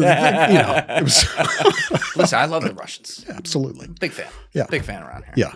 And they sucked. I'm like, you guys are Russians? Oh, they weren't good. They weren't. I thought they were great at hockey. It's cold and shit out there. It's disappointing. That's wow.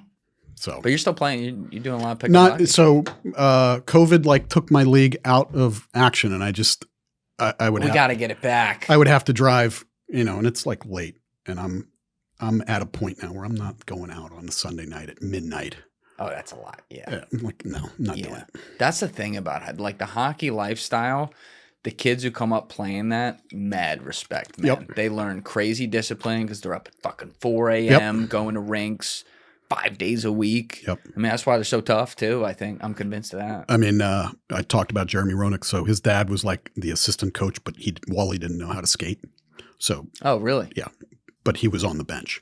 And this is back in the day, like all three coaches smoking cigarettes, drunk from the night before. It was like old time, you get your bell rung. It's like, shake it off. Yeah, shake it off. It's You're a all hockey good. player. What's a concussion? Yeah. But nice family. And he was just a nice kid, even though people were already at that time, like, showing him how important he was. Yeah, no, he was really, really, that's the thing in Philly. Like, we worship our sports teams, and the Philly fans are great at being able to sniff out scumbags and people that are full of shit, and then they're great at being able to sniff out the guys who are like, yo, one of us. Yeah. Roenick was one of those guys because he had played a lot of his career with the Blackhawks and other teams before, and when he got to Philly, it was like, who's a Philly guy? Yep. People are like, we fuck with this guy. Yep. The kind of dude that would go out to the bar with the fans after the game. Yep. Down to earth guy. I really liked him. Very down. It was an experience. Yeah. That's cool that you played with him growing up. Yep. You played with some other guys too at some point, I imagine? Yeah. Probably guys you hadn't heard of, but I went to boarding school in Massachusetts, so we had a couple guys drafted. You go to Exeter? I went to Governor Dummer Academy. Governor Dummer. Yeah. Now they're the branding experts. They brought in, the branding experts came in and said but William Dummer was one of the founding. He bequeathed his farm back in the 1700s. Yeah, and bequeathed the name too. And wow. The name. But so we put a couple kids into the NHL. So that's cool. Yeah. All right. Yeah. So one of the things I was wondering though, because like I'm always thinking about where data can be sucked up, and now I'm talking to someone who's worked with this from like a intel and counter intel aspect of it by showing this to the government. And again, we're going to come to some of the specific stories on that soon. But if you're someone who works at any level of the government, you could just be someone who works at the State Department. You're not a spy undercover there. You're just a regular kind of administrator, whatever it is. You have access at some point to something that's worth something, for sure. It's just a part of the job.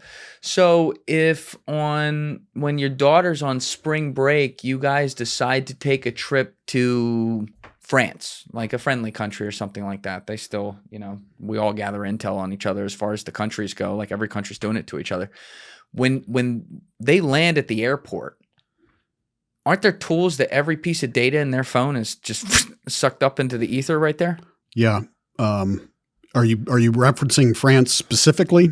No, but I know the French are pretty fucking good at shit. Okay, so if have you flown into Charles de Gaulle? I haven't. I lived in Italy, but I never went to France. Okay, all right. And other airports, and I can talk about the Emirates, which are really good too. Okay. So at Charles de Gaulle, when you are queuing up to go through border control, you are in this. It doesn't make any sense, but you are like walking. You're doing this loop to get to queue up for the line, and what they are doing is you are passing through Wi-Fi sniffers, which are collecting your MAC address. And each time you do a pass by, it's basically a quality check. Like, yep, same device. Yep, seeing it again on this pass, seeing it again on this pass.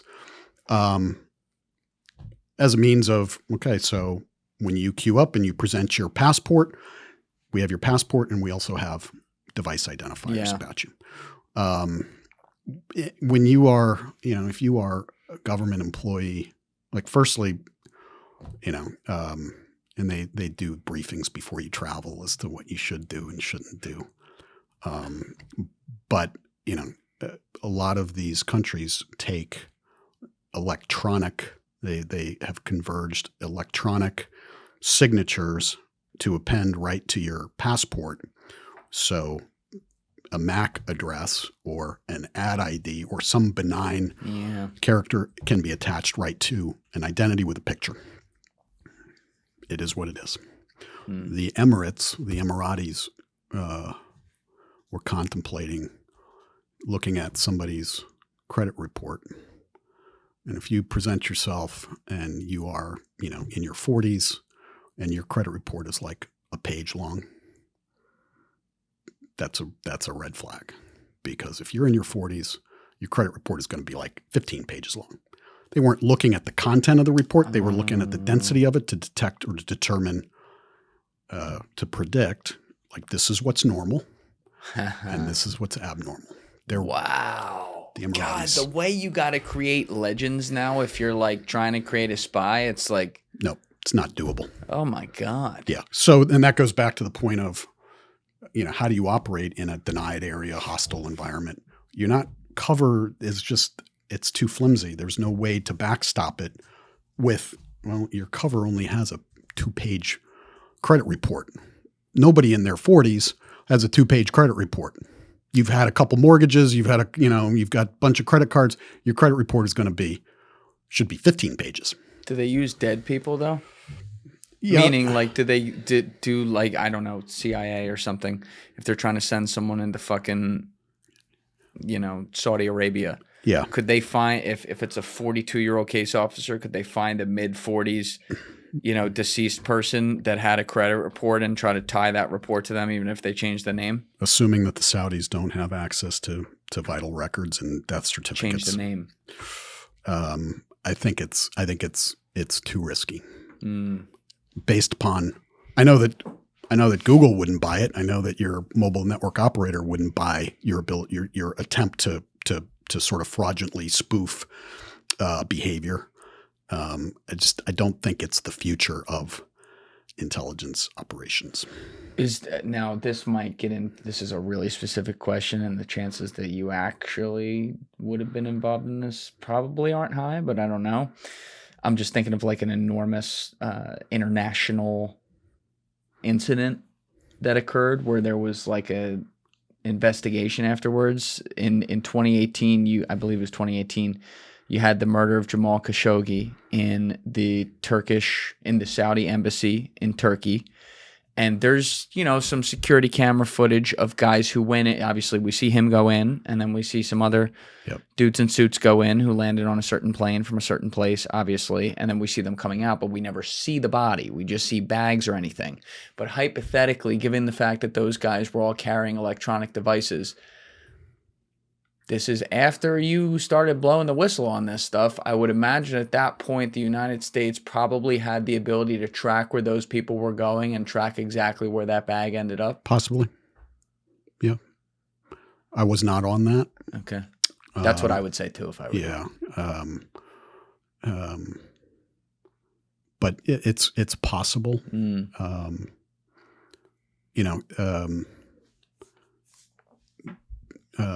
Khashoggi was, his devices were all exploited.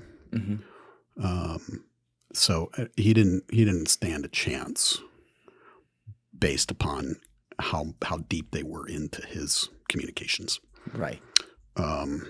Which is, I have, over my travels, I have been in meetings with Arabs and Israelis. Oh. They meet together? And I was ready for, like, it's a buyer's meeting. The Israelis are selling surveillance gear. Of course they are. And the country that I was working with was buying. From the Israelis? From the Israelis. Openly. And I got to tell you, like, the Israelis, it was Inshallah, and it was the king's representative was an Air Force general, and it was, the 802 guys were very, like, deferential. Yes, general. Yes, sir. And they're in, like, there is no hiding. We knew who they were, and I was expecting there to be some, conflict. Not at all. But so, like, the Israelis obviously are excellent at creating various forms of technology. They create a lot of the VPNs are based there. Yep. Spyware is based there. We're going to talk about Pegasus in a second. Obviously, that's a controversial one that comes up a lot. But, like, why would a major, especially, but any country, but a major Arab country trust people who have demonstrated an incredible ability to make technology that they house in their own country for intel purposes so they can keep their nation alive, who a lot of people around them want dead? Like, why would they trust that and buy that? They did, because it's the best. That's so interesting. It was eye-opening. And so everything that you read about, like that these people, they can't get along, the Israelis were speaking Arabic. Yeah. But the collection, the intercept kit that they were purchasing, and this is $50-60 million worth of gear. The business relationship was as cordial as you would have. It was surprisingly cordial. Wow. The Arabs, they knew we need to get a deal. We need this gear. This is the best stuff that's on the market. So let's figure it out. Okay. Let's take that quick tangent though and talk about Pegasus. I don't know how much you've dealt with it personally or in your endeavors or whatever, but you have this technology that literally it can just send a text to the phone. You don't even have to open it, and boom, they're in and they can open. I remember Nick Castellucci, my friend who's a hacker, told me about this in episode 72. He's like, they're in. Yep. I'm like, just from saying, I don't have to do anything. They're in. He's like, yeah, they're in. Yep. Like, how crazy is that something like that was created and can be operated with impunity around the world? Yeah, I don't really have anything to say about that other than like that's the kind of shit that we should be doing. Okay, there's the second question. Do we do this and people don't know about it? Sure. Yeah. Yep. So it comes back to, and it's not just us either. It probably comes back to a little bit of mutually assured blackmail destruction. I think it's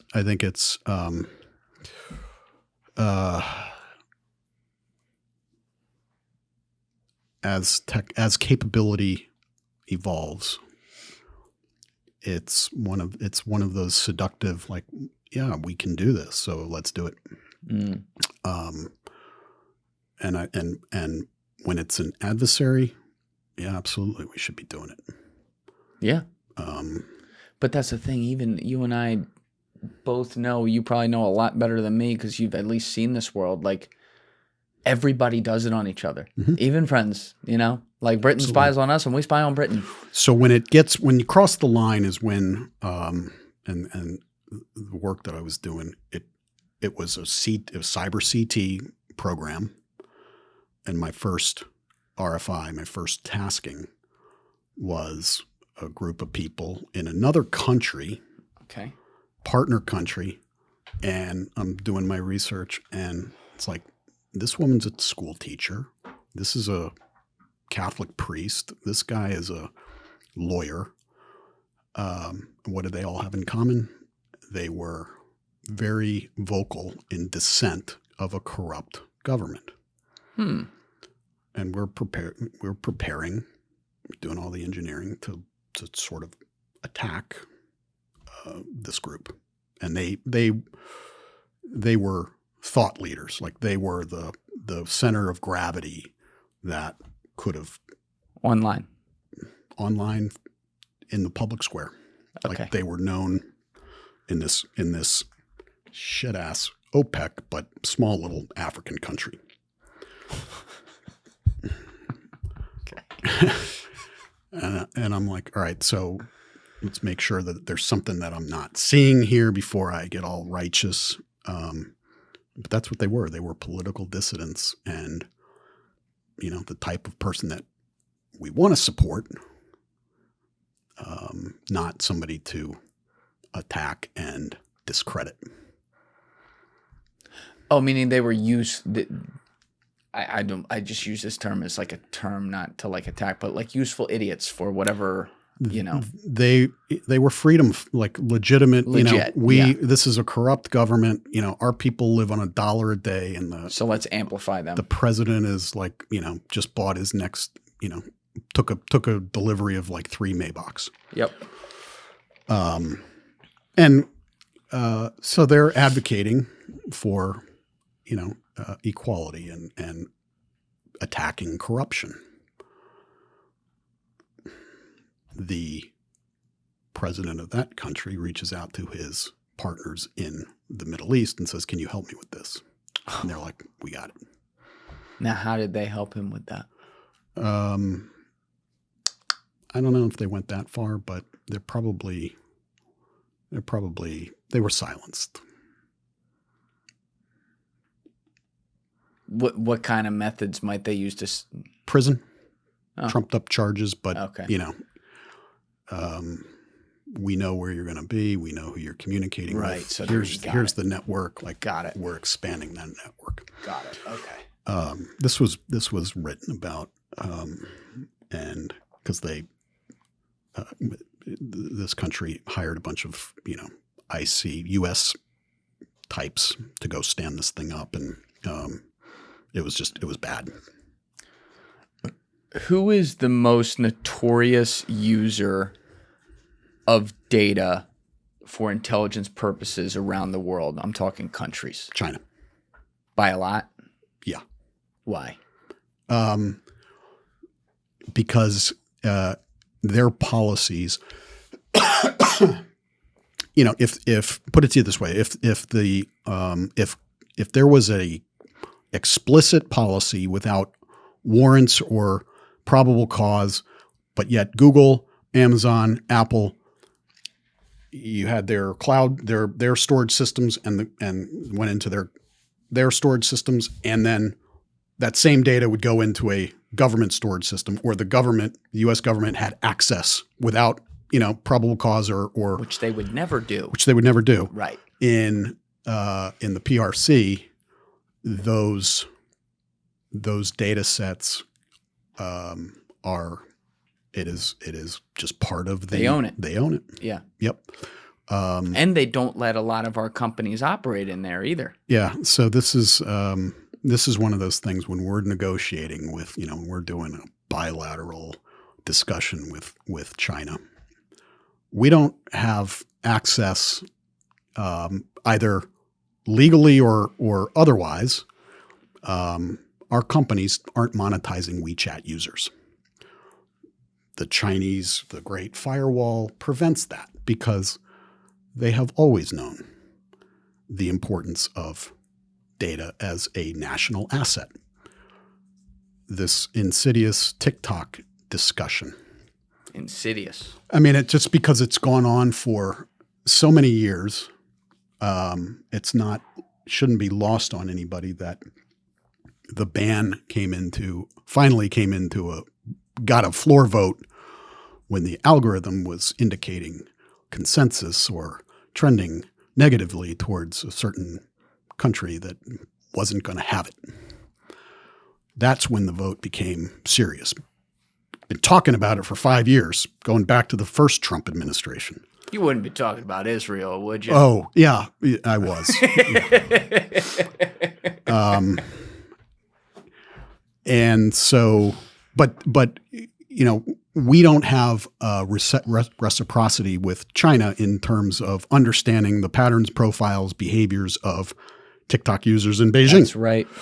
And that to me is just that's bonkers. Unacceptable. Yes, I agree. Who is advocating and negotiating these deals and having these discussions with a nation like the PRC. Think about it though, Mike, too. Like this is the point that I think gets lost. Like we make all these jokes, righteously so, about, name your favorite congressman here who's suddenly worth $120 million from stock trades because they get inside information. But then think about all the ones who aren't doing it like as deliberately and openly like that, who, they're on a $150,000 a year salary, But, you know, to them then being worth $3-4 million, that's a lot of money, right? So you take a little bit of money through some weird lobbying in the background, and suddenly you're going to vote for things that maybe affect China downstream through 3 other types of votes in a good way and us in a bad way. This is the story that's, you know, like, okay, Congressman Sanders, help me understand how you have amassed this Whoa. Relax, Mike. Hold on. Yeah. This constellation of real estate and net worth.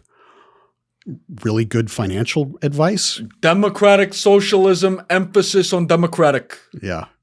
Larry David should play Bernie Sanders when they sound like, I can't tell the difference. Have you seen him on SNL do it? It's incredible. Has he done it? Okay, oh my God, he's incredible at it. So it's already been done. I think that when these things happen right in front of us and we try to assign all of this complexity and explanation to understand what common sense would say, the fix is in, why is this happening the way it is? You have a congressman who couldn't point to Israel on the map, and next thing you know, they're the biggest. God sent them. My biggest friend. That's right. Israel. Like, what was in that manila envelope? Yeah. That was slid across the desk, and friends look after friends. Here's the thing, Mike, and this is the part of the conversation that pisses me off that we don't have, because it's legitimate to have all this conversation and wonder what the fuck is going on. But there's so many things we can point to that Israel's done in the past that are just wrong. There's a long list of that, and it's like, what the fuck are we doing here? And then you look at like the AIPAC thing and stuff like that, and yeah, point to them. But they're using the system that we set up and allowed them to use and allow them to use. All of our people in D.C. let them do this. So let me just stick myself in their shoes. If I were a country that had 10 million people and I had a friend over there that had 350 million with the greatest military in the world, I'd invest in a system that allows me to do it as well. And let me even bring this back to China. And I want to read what we pulled up there, Joe. That was good. We'll get that in a minute. But to pull this back to China, you mentioned the TikTok thing as well, which we're going to talk about that and the ties to Israel in a second. But with China, it's like, I hate communism. I think it's terrible. This is one place, though, I always point out, I'm like, fuck, they got a little advantage right here. Because the government is communist and therefore their people don't have any freedom, they can do something once in a while that's actually positive. For example, turn off TikTok on all their kids' feeds at 9 o'clock, and before 9 o'clock when they're watching the feed, instead of like titty videos and shit like that, like our kids are watching here, they're watching nature videos and science videos. Learning and shit. About, physics, right. Entropy and physics. Right. So they already count really well over there and do math better than us, so they're ahead of the curve. That's actually scientific why that is. But like, you look back at our country and it's like they get to use the freedom of our democracy against itself to fight their own battles, and it fucking blows my mind. Yeah. I think that they built an app. They didn't invent, Instagram had been around for a long time. They just They looked at, and their algorithm feed is informed by interaction. How do you watch the full length of the video? Are you fast forwarding? Are you rewinding? That's the signal that they use to amplify and tailor other stuff to you. It's really pretty smart. But engagement with that stuff is how they do it. And then they train you on it. They rewire your brain. Yes. Which is a thing. Yep. You have to elevate those dopamine levels 100%. Each and every time. And that, it's hard to point to and say, look at the algorithm. Like, okay, show me algorithmically where this is happening. We know it's happening, but this is the consequences that we will certainly feel 100%. In 20 years. 100%. Well, I mean, we're already seeing it. We're seeing it. But like in 20 years, you're absolutely right. Like, how much worse the downstream effects get? Generationally, yes. When we're able to sort of look at progress or development. I mean, we could start on the torture that kids today are going through because of this stuff, the isolation. And, yes, exactly. It's, are we just gonna kind of look at it and say, yeah, it's too bad, or do we look at it and say, there needs to be something needs to happen. Yes. Discord did not kill Charlie Kirk. The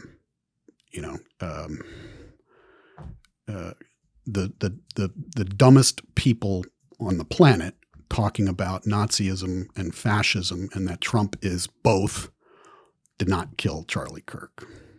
Tyler Robinson, an isolated kid going through some serious psychological issues, killed Charlie Kirk. And what caused that? Isolation.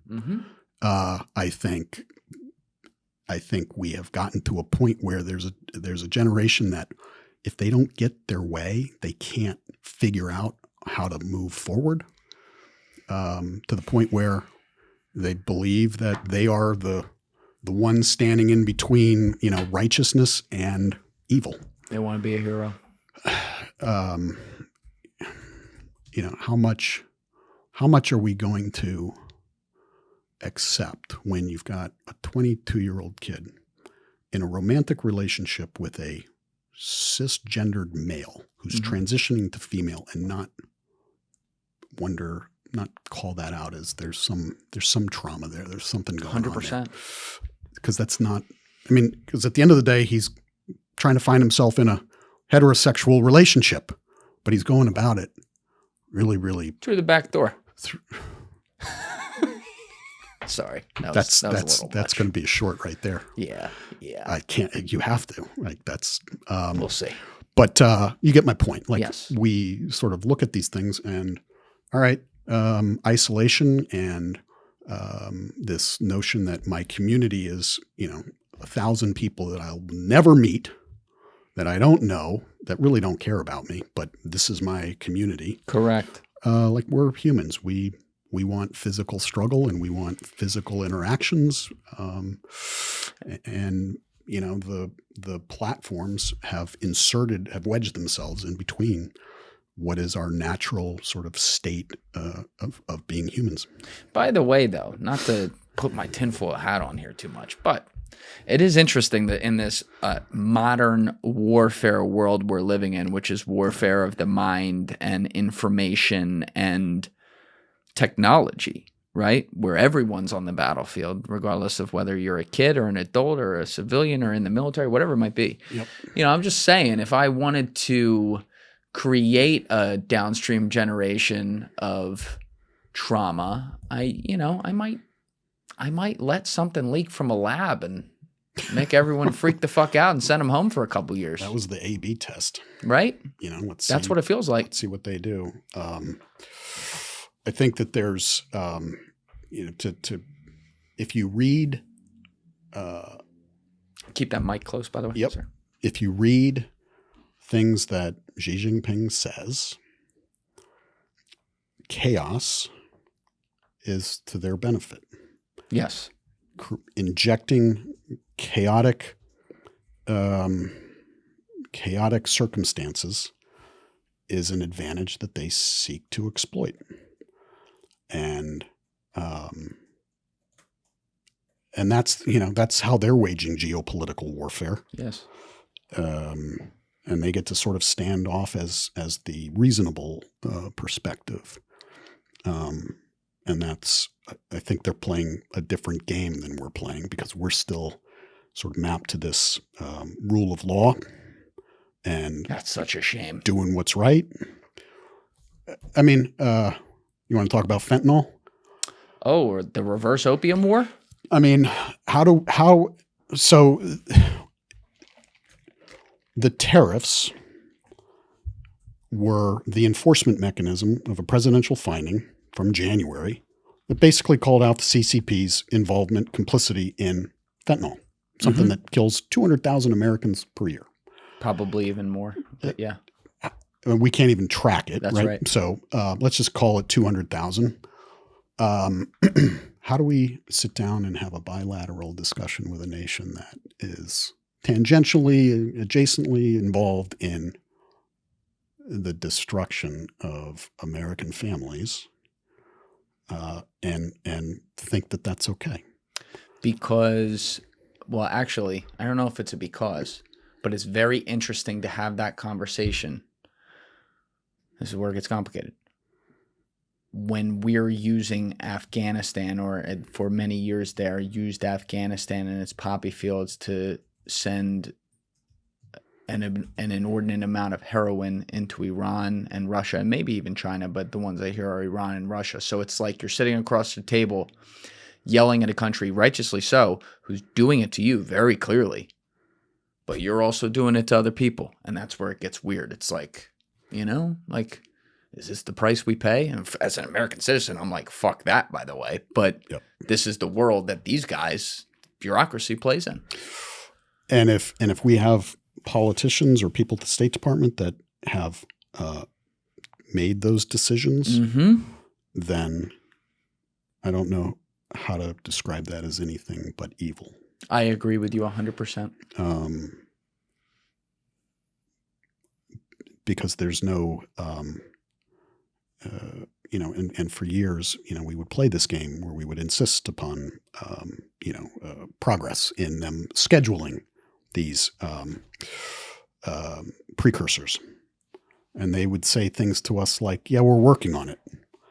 And our markers of success were, we're going to have ongoing, continued conversations, and we're going to keep in touch and have more frequent conversations, and Zoom calls and shit like that. And it's like, okay, so when are the adults going to step in and say, this is unacceptable? If we were seeing fentanyl-related casualties in McLean, Virginia, Potomac, Maryland, Bethesda, Maryland, Anthony Blinken would not be cosplaying That's right. a rock star in Ukraine, singing about the plight of the Ukrainian youth. That's right. He would be, because he lives in McLean, Virginia. But because these are happening in Appalachia and the inner cities, it's like, fuck 'em. It's a cost of business. That's right. Yeah. That's how they think. It disgusts me. That's, and that, it's how they negotiate, whether we're talking about data or American lives. They are negotiating with a China first attitude.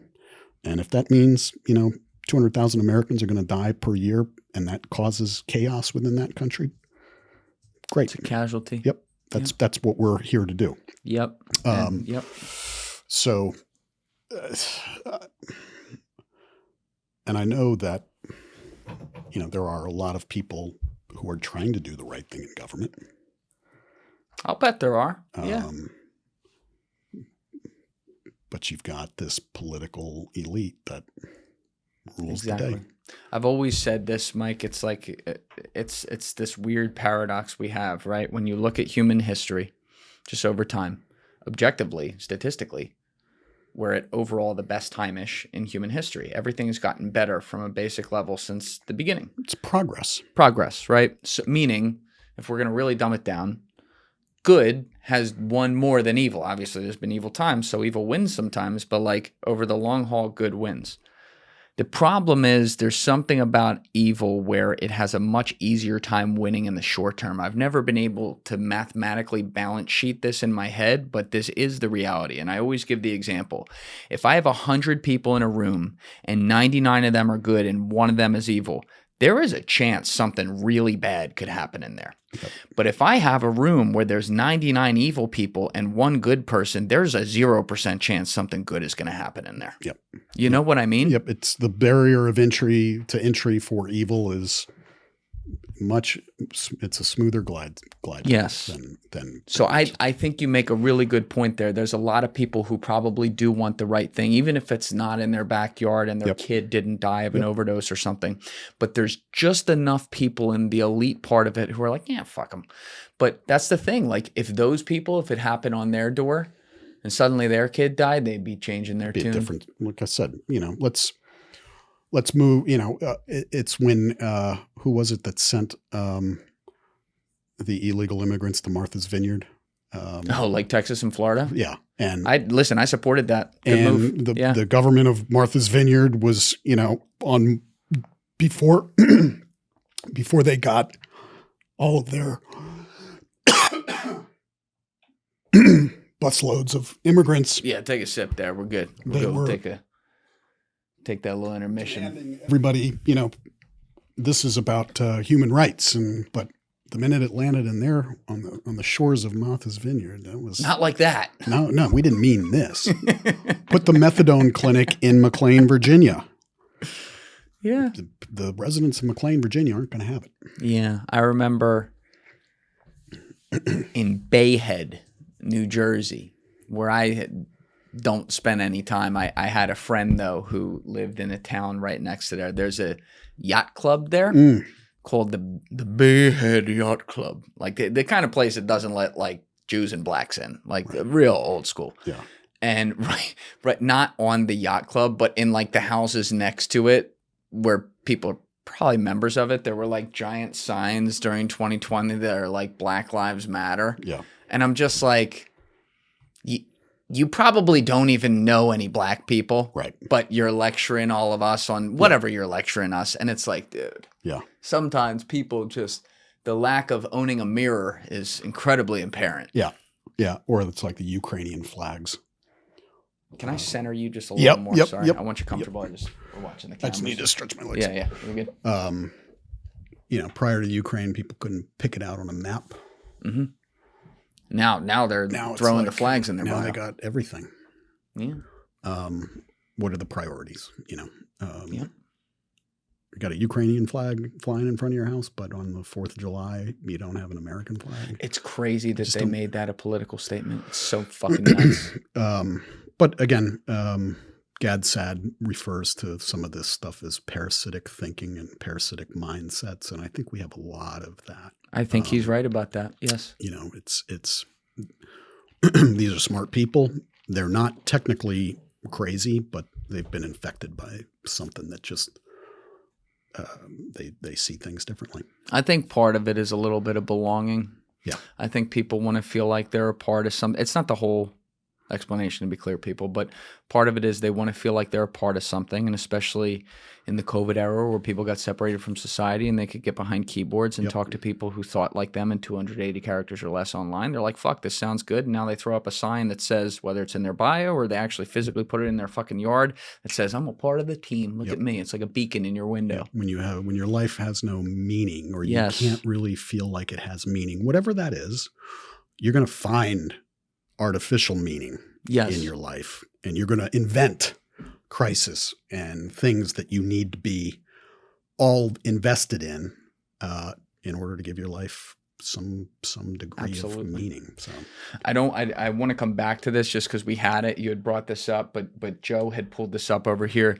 If you didn't hear, this is going to be coming out within a couple weeks of when we record, but as of the time of this recording, Elon Musk is no longer the richest man in the world. It's a guy named Larry Ellison, who is the founder of Oracle and now the 80% owner or whatever, somewhere in there, correct me in the comments, please, of TikTok. So this is from WikiLeaks on Twitter. Take that as you will. But it says, Israeli-aligned billionaires seize TikTok in battle for U.S. narrative control. The White House has announced that the forced sale of TikTok will be finalized this week. The new ownership, led by Larry Ellison, the largest individual donor to the IDF, which is the Israeli Defense Forces, will take control of U.S. user data and the algorithm, which the White House says will be, does that say retrained or retained? Retained. Okay, retrained. Ellison, who made his fortune developing Oracle, a database system he originally built for the CIA, there's nothing crazy about that, already controls CBS, Paramount, MTV, Comedy Central, Showtime, Nickelodeon, which makes kids shows, as well as Channel, they probably like have the IDF like shooting people on there, as well as Channel 10 in Australia and Channel 5 in the UK. Ellison is also expected to finalize control over Warner Brothers Discovery, including CNN, HBO, and the Discovery Channel before the end of 2005. Even before the forced sale is finalized, censorship of TikTok content critical of Israel, including of the deal itself, has reached extreme levels as the platform moves to align with its prospective new owners. Fox, a Murdoch asset, is also seeking to join the Ellison consortium, a move that could enable cross-promotion between Fox and TikTok, further tightening the Israeli-aligned information bubble. Disapproval of what Israel is doing in Gaza has risen to 60% of the U.S. population, nearly double the approval rate of 32%. So I don't need to read the whole thing here. My whole thing is like, I understand this is a very controversial issue in the Middle East. I understand that there's wrong. That this whole history has a lot of complexity here, but we can see things that need to be reported on that are wrong right now. There are people in the Israeli government who, I'm just quoting what they say out loud, you can watch the videos, who are calling for an ethnic cleansing of Gaza, which under the conventions in Geneva is a part of genocide. We can see that even if we put a governor on the data, quote unquote, coming out of Gaza because of some of the sources that give it, whether they're saying 70,000 people are dead, you want to divide that in half and call it 35,000 people. It's the same problem here. People of one race are being exterminated by people of another race, which is a genocide, right? And our issue comes into the fact that the current government there, which is elected by a minority people in Israel, it's the other thing that doesn't get talked about here. The government that is in charge is supported passively or aggressively by some of our people in our country. So when people then see that TikTok, to your point, which was, long touted as like a CCP asset, correctly so, by the way, that, we needed to fucking take control of, but no one ever did. The minute that it suddenly became a problem for Israel, well, now we're taking control of it. And people have heard that leaked call with like Jonathan Greenblatt and some of the other guys. This was like right after October 7th, where he said, we don't have a generation problem. We don't have a left or right problem. We have a TikTok problem. And then you see that this becomes a thing. If I were Larry Ellison, and I'm not, and I really actually wanted to prove that, hey, let's let information be, I would hire someone who is not pro any side, and I would do what X does and show that free speech is painful. I mean, when I scroll through X, it's not great for my mental health. Yep. But I know the alternative is worse. Yep. You know what I mean? Yep. Like how it's happening right in front of us. It's kind of crazy. Our own attorney general stepped into the most insidious thing I've ever heard a politician say is when Justin Trudeau discussed the truckers and people who had improper thoughts that needed to be criminalized. That's right. Crazy. So when we start segmenting what is acceptable, proper, and it's a government that's telling, look at what's going on in the UK. You got people. Oh, it's nuts. You got people in prison for talking, saying, should we really be investing in Ukraine, or should we really be? And they're getting a knock and talk on their door. I think that keep that mic up. After when we see this all the time, whenever there's some incident, the rush is, instead of attacking the incident, the shooting, we create these complex scenarios as to how to address it and fix it. Yes. And after Charlie Kirk was assassinated, there was a rush to, we need to regulate this hate speech because both sides do it. And the minute you accept that, you have pushed the button, the activate button on deprecating humanity, deprecating, the moral existence, not morality, the moral, the reason why humans exist, which is we are free will, free beings, free of thought. So to try to inject some complex speech control sort of distracts us from the fundamental issue. It makes it, we're so confused about what we're arguing for, we forget, like, okay, let's talk about the shooter, or let's talk about what is happening on the ground in Gaza, as opposed to all of these complex scenarios that most people can't follow, which is good because there's somebody smarter than me is figuring this out. And that's, we can't say that anymore. We don't use those words anymore. To suggest that, people do things because of the adversarial rhetoric. Again, that fits right into that fits right in. And if you accept that premise, it fits right into this scenario of you need big government to come in and fix it. Yep. And you need elites to tell us what we can say, what we can't say. If stupid some of the dumbest people on the planet want to equate politicians or Charlie Kirk to Adolf Hitler. Okay. If we should be able to read that as this is the stupidest person on the planet. And it insults and demeans real victims of these regimes. Absolutely. But instead of calling that out for what it is, it's like, no, both sides need to tone it down. No, it's crazy. So I think we get ourselves all bottled up in these bureaucratic fixes, which doesn't address the mental health crisis that occurs when kids are locked in their rooms watching porn all day long. Yeah, I wonder what downstream effects that could have. Oh, I'm sure it's all good. Yeah. And like it's every generation, whether you were a kindergartner when it happened, whether you were a 4th grader when it happened, like COVID coming in, 8th grader, 10th grader, 12th, all the way through. I've even seen it affect adults. I've talked about this before. Like the weird thing, Mike, is when I was building this podcast, I started building it March 13th, 2020, the first day of quarantine. So a part of my job is people are coming in and out. I get to sit with people and socialize with them forever. So I'm social, but I was separated from the world in my parents' house, just grinding and building. So when I moved up here and was like kind of outside more again, I started to see patterns of like just regular people you pass on the street and like the lack of base communication that would occur. People would, walk out of your way. They didn't used to do it like that as much, or people would automatically look down every time you pass them, even if you pass them every day in the same exact way. Yeah. And I was just like, that is, and these are adults. These are people that weren't in college, when this hit, or high school or anything like that. I'm like, this is societally wide. Yeah. It has separated us. We've lost the ability to look people in the eye because it makes us uncomfortable either to do it. I mean, the good thing about COVID, there was a good thing about it, and that is it created an environment where the truly insane amongst us would let us know that they're insane when they're sitting in their car by themselves with a mask on. Yes. That's just let us know you're coming. I still see it.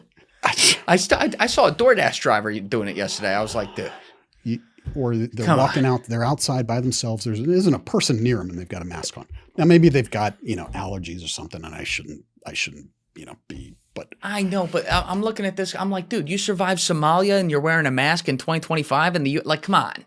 But at least they're letting you know, like I am really crazy with my mask on. Yeah. But I do want to bring this back around to what you ended up getting all the way deep into in government, because it's pretty wild. Like, you laid it out. You were the accidental, in a way, like whistleblower of like, hey fellas, this shit's publicly available. Here's Lafarge. All your fucking Delta guys are going there.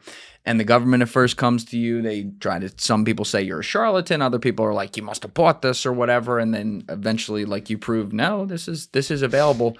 You as a private citizen, though, being pulled in now to like contract, what did they say to do? Did they say, Mike, come in and show us all of our vulnerabilities? Or did they come in and more say, Mike, show us all the ways we can use this against them? Well, I wish that's what they did. So I think as the community became more aware, it's sort of like an oversimplification.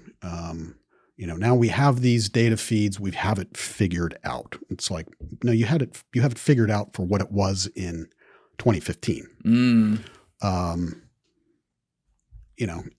What is that environment like today? And are you evolving at the pace that technology evolves? Or are you still looking at data sets that have been truncated because of privacy, that have been that have just the power of them has deprecated a little bit by virtue of time. And we knew that was going to happen. So we need to keep advancing this. And instead of catching up, how do we get in front of it? How do we understand what's coming down, what's coming at us? How do we prepare defensively for it? How do we prepare offensively for it? The thing, the thing that troubles me is that we have people who are responsible for procuring millions of dollars worth of data, but they've never worked in a data business. They don't know like the ins and outs. They don't really know what to look out for. They don't really know what they're supposed to be purchasing. But yet they're running the show. And I think that that's, if data is everything that people will metaphorically declare as the next oil, we should probably have some wildcatters that understand this shit. I would say so. So, this is kind of, this is what happens in big bureaucracies. They sort of push a button and say, yep, we have this figured out. We're buying this data and, check that box. Are you looking at the next sources of data? Are you invoking case officers? Are you fielding case officers who, can, data scientists who can win a bar fight? They can talk Python. We talked about Palantir. A little, not much. We brought it up. Yeah. So I don't trust them as far as I can throw them. Palantir arrived. Like one day, Palantir was a character in what, J.R. Tolkien? Yeah, right. Lord of the Rings. Yeah. The next day, it was, you have thousands of these kids with their black Palantir T-shirts on running around SOCOM. How did that happen? The Antichrist? Alex Karp, whether it was him, said, here's how we're going to market. We're going to send people who understand the customer's problem. The customer's problem we know is we have all these data sets and I don't have a common operating picture of what's going on in my area of responsibility. So instead of dispatching sales guys to, talk and look sharp in a suit and, they dispatched these forward deployed engineer types who could, okay, sir, I understand your problem. If you give me access to some sample, or to some of your data holdings, we'll solve this for you in a day or two or three. And they did. Now, they did it in a way that locked the customer into Palantir with reformatting the data into a structure that could only be read by Palantir, but they solved the problem. I think that was a good go-to-market strategy. I think the government could learn a little bit from that. So instead of dispatching somebody who has a degree in, the cultural mating standards and habits of, indigenous societies as a case officer, case officer who can write Python. Right.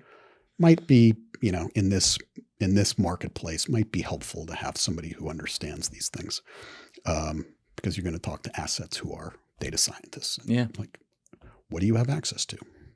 How do we do that? How do we pull that out? Let's write some API scripts. Let's make that happen.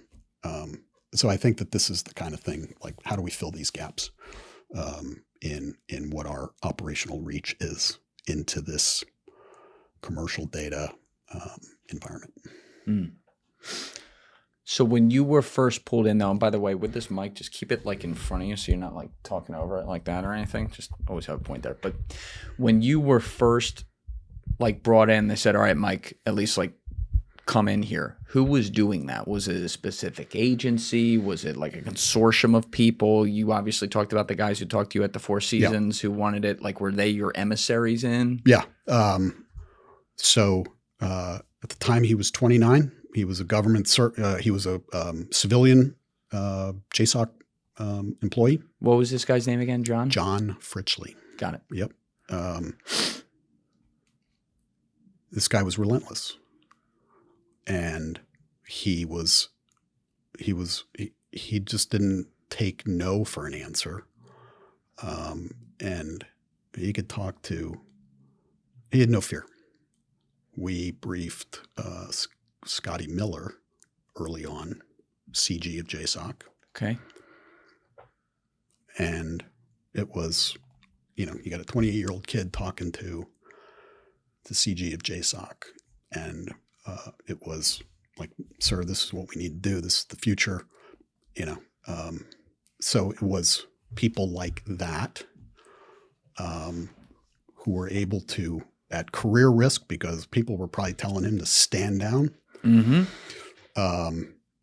You know, a room full of people calling his sales guy a charlatan snake oil salesman. A lot of people would say that didn't go very well. So, you know, we'll maybe reconvene in a few months or pick this back up next year. We have had people in government that could see through that and push through it at career risk or to really no professional benefit to themselves. It wasn't like he got a promotion out of it, but it was, you know, he was running the Joint Intelligence Brigade, the JIB at JSOC, which was their sort of their intelligence capability. And he pushed through. And there were others that, as this interagency coalition grew to include the FBI, Supervisory Special Agent Jeff Crocker, who is not an FBI agent that you want to be sitting across the table from in an adversarial relationship. He's 6'5", 6'6", but like, you're not, this is what we want FBI agents to be, what we expect them to be. He is no longer with government. He retired. Okay. But didn't have to retire, but you know, he just sort of was like, I'm done. There's a lot of guys, especially from the FBI, that were thinking that for several years there. Yep. He is one of them. I've had enough. I've seen enough. Yep. You know, I can continue banging my head against the wall, or I can, you know, and he was a guy who we're still trying to prove this out as an FBI tool. And Stephen Paddock goes and shoots up a Jason Aldean concert in Vegas. Yeah. I don't know if I was the first guy he called, but it was within hours. You know, you get that like call at 10 o'clock at night. They wanted you working on the Las Vegas shooter in 2017. Yep. Did you? Yep. Okay. That's a very, very highly controversial, debated shooting because it's one of, and I feel like this has now happened a few times since then, but it's one of those like, something happened, nothing to see here, no worries. Oh, by the way, a security guard that went on Ellen the next day, he's gone, no one heard from, other people are dead.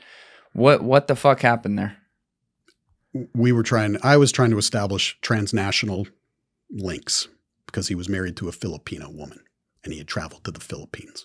Paddock. Yep. Was there a terrorism connection? Couldn't establish it. Established the travel patterns to the Philippines, but nothing that indicated that there had been, that there was this like ongoing link. It's funny. Like I said, this was early days, and this is where, you know, intelligence and data can be very misleading. So I'm working with one of the analysts, kind of like training in real time. I step away for a minute, and this analyst is like, people are hovered around his workstation, looking at his screen, and they're, you know, looking. They had detected, granted, this is a day after the shooting occurred. They observed devices that had dwelled at a place called Redstone Arsenal in Alabama, which is where they teach kinetics and explosives and EOD. And so they were rushing, like somebody was at his house who has proficiency in explosives. And I'm like, I look at it, I'm like, holy shit, that's a big deal. Okay, so this is the day after, so he's dead. Where are those devices now? Those devices were on another job because they were FBI devices. And they were about to like ring the alarm that, you know, there's some connection between, you know, radicalized American who knows how to blow shit up because he spent regular time at Redstone Arsenal, which is where, if you're going to be an EOD tech, that's where you go to do your training across, DOD, FBI, ATF. That's where they train. It's not sketchy at all, though. You know what I mean? But it was, take a breath before you're going to be the hero. Like, time. This is the day after. He has 2 houses. The other guy that got a knock and talk was his landscaper who was mowing the grass of both of his homes. And he was, like an illegal immigrant who had spent time in El Salvador. Oh.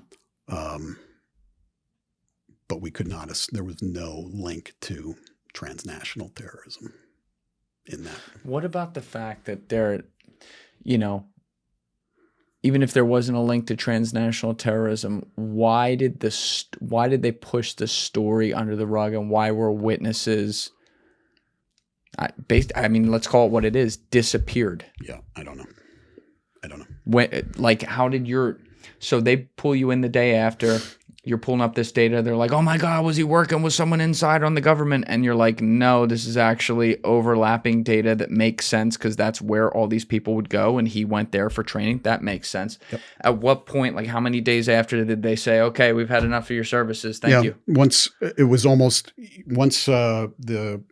special agent in charge handed it back over to Vegas Metro, because there's no federal statute for the FBI to investigate. They left their forensic team to assist, but once there wasn't a terrorism link, it was done.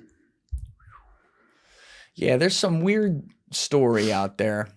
I guess I can't shoot anything down, no pun intended, but I can't say that nothing's off the table or whatever with that because it's so ambivalent and we literally got nothing out of it. The guy died obviously there and everything.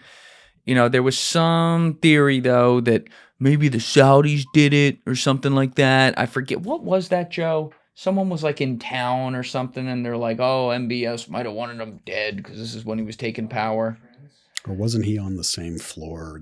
Something like that. I don't remember all of it, and I'm going to fuck it up. So people in the comments, I'm sure, can help me out because you know it. But like, were you ever asked to look into anything like that? We were looking at the hotel and trying to establish who was there when he was there, and he was there a lot. Was there any overlap with anything that just wasn't normal? Right. Was there repeated overlap, or was there a similar overlap? Couldn't establish anything. There were foreigners there when he was there, but they were tourists. Mm. Now, so basically when you're getting pulled in though, at these points, like it sounds like you were just like, oh, that's the guy. Whenever something happens, like, oh, go to him. He's the data guy. It seems like it was like that for a while. Yeah, because with the Bureau, you had a guy who was like all hands on, any capability that we have, I'm bringing to the fight. With the bureaucracy, at the executive level, would they have been thinking like that? Probably not. But this is a guy who was, sort of tasked out of the Washington field office with advancing new capability, and he was all in. Right. But that's a domestic thing. At what point do you start getting pulled into the international type stuff? It happened. So are you allowed to talk about like what the first one was, roughly? So I will tell, how about this? High profile HVT. Mm-hmm. High value target. Yeah. Yep. We are, the assault force is basically on the X. And right up until sort of the point of engagement, we're doing what's called the slant, trying to understand women, children, men, understanding, and communicating like, hey, you've got 18 non-combatants in there, and I was off by 1. There were 17. So what happened? 17 people didn't get killed. Gave them time to say, all right, we can't go in there. We have women and children, so we need to be we need to give them an opportunity to. Oh, okay. All right. That took a minute. So it registers. So technically you overestimated by one, which if you're going to do, you want to be on that side rather than the other side. Yeah. I mean, I was off by one, it. and I think it was because there was like a second device that was used by, I don't remember, but I was off by one non-combatant defined but on the conservative end. Yeah. Yep. And as they were coming out, they were like, he's in there. He's in the back room. He has an AK, and the wife has an AK, and they are not coming out. Like, they were giving the assault force intel as they were coming out with their hands up, and the TERP is like communicating to the assault force commander, like, this is what you've got. Whoa. And that was like, they are about to engage, and like, real time. Here's what I'm seeing. Here's what I think you need to be thinking about. And because this guy shopped at Nordstrom's and that one shopped at fucking TikTok or whatever, and I got him. It's exactly. It's like, no, this is definitely a female, and then this is definitely a kid, and they're operating at different times, and it's probabilistic, but it's like, here's what's probably going on the other side of those walls. Now, are you operating remote from your bedroom on this one, or are you actually like in an official place while this is going down? Yeah. This is the great thing about this, is that those requirements were sort of like, they weren't, we had a little bit of flexibility in how information was being shared. So like, your daughter's in there like watching TV, and you're watching motherfuckers get blown up, and you're like, nice. Yeah, not like I wasn't, I'm not wearing headphones, and it's like, Dad's on Xbox again. Yeah. No, I'm not. Yeah. But those were the good times. Like, this is how this is supposed to work. Yes. And I hate this, but did it save lives? It maybe. Probably. I mean, I would count 17 right there. That's pretty good. It's got to feel good when innocent people, aren't being taken off the board. That's a huge problem. Got them out. Had them sort of, okay, here's what we need to do, and we need to be counting, more than a dozen before right. And that's one that about. Yeah. I mean, the HVT. Like, that's one that got publicly. Yeah. So Baghdadi. I don't know. No. I didn't like that. No.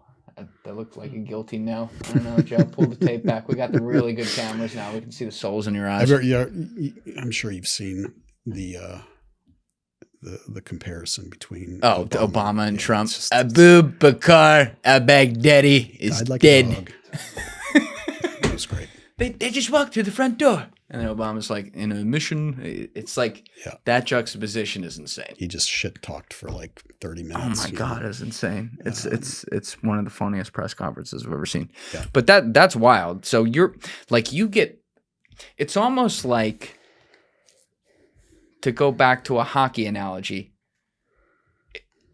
not to, talk down what you were doing in the private sector, selling ads and doing well for yourself. But it's like, you're playing in the men's league and a scout comes by and goes, hey, Flyers need a center tonight. And you're like, all right, cool. Yeah. What's the game? Stanley Cup game Zamboni 7. driver, who's also a goalie, Right. gets you got your gear, your gear, right? Get it on. So what does that feel like when did you ever, this is all happening fast, you're getting pulled into all these things. Like, did you have a moment where you step back and you're like, whoa, like I'm the dude. Like, this is crazy. At the time, probably not. Talking about it and like, okay, that was unusual, or that doesn't happen all the time. Just taking a step back. And when you sort of look at it, okay, I did this missing person, this event. Like, yeah, I know how that unfolded and was tangentially, read into those things. But I don't think it ever really hit that, like, right. This is cool. It was kind of like, Yeah, of course. What do you need? What about now, though? I mean, now you got to be like, this is pretty wild. Yeah, I mean, looking back on it, but it's Yeah. sort of how what I see or what I notice is how quickly a capability can be the hottest thing around, and a couple of upgrades to technology, and it's okay. Right. What's next? Like we can't survive or sort of rest on those laurels about what we did yesterday. Like what's happening? What's the new thing that's how does this translate? Sure. That's going to give us operational advantage. Sort of push back on this China dragon. Mm-hmm. And so I was sort of it was more of a generalist. Like I was willing to, or I was, whatever the issue is, like get me involved. Let's eliminate these scenarios. And now I think I'm a little bit more focused on what I think, where I think I can push back on this generational challenge that we've got with the CCP. Okay, before I get to the CCP thing, what was the Putin thing? When did you get pulled into that? Because the way I understand it, you were tracking people like security guards and stuff around him, which could then geolocate where he was. So if you can say, who pulled you in, when did they pull you in, and what were you doing? Yeah. So that was let's build a demo that people will understand from not just a counter-terror use case, but more of a geopolitical, here's a modern society and a modern leader. How can we detect signals about him? That was not an operational tasking. That was, let's see if we can do this. Again, how do we decomplex something so that people who are really involved in the like Russia station or Moscow station, or how do we frame this in a way that's relevant to them? So it was more like let's we did it for GRU and FSB, the Russian intelligence agencies. Yep. Wagner Group. Oh, Prigozhin. Did you blow up that plane? Yeah, that was you. Yeah, you hit the button. That had to be fun. But understanding Wagner's deployment, particularly in the African continent, how many boots do they have on the ground there, and what is that a signal of in terms of order of battle? Where do we see them? Where do we see the Wagner jet as a signal of, okay, we haven't seen, what is it? Why is it in this country? What is that signal? Again, and that's, invert the use case. If I want to know, if I'm interested in knowing who's investing in what, who's playing golf together it's not a fact. I don't know what it means, but I know that this event, this co-location occurred. What can I infer from that? And what can I now build on top of that, where I start to build causation into the correlation? And then you look at what's going on in the news. Yes. Oh my gosh, that these two isolated data points come together and tell a story. That's who do you think that was? Which one? When the plane goes boom. I mean, I think everybody, he stepped out of, he stepped over, he got over his skis a little bit. That one, I felt like that was straightforward. And what did he think he was flying back to negotiate? Some kind of power structure? Really? You're the head of Wagner. How did you not see that coming? Can we pull that guy up? Head of Prigozhin, head of Wagner Group. He was the most Mike Ehrmantraut looking motherfucker I've ever seen in my life.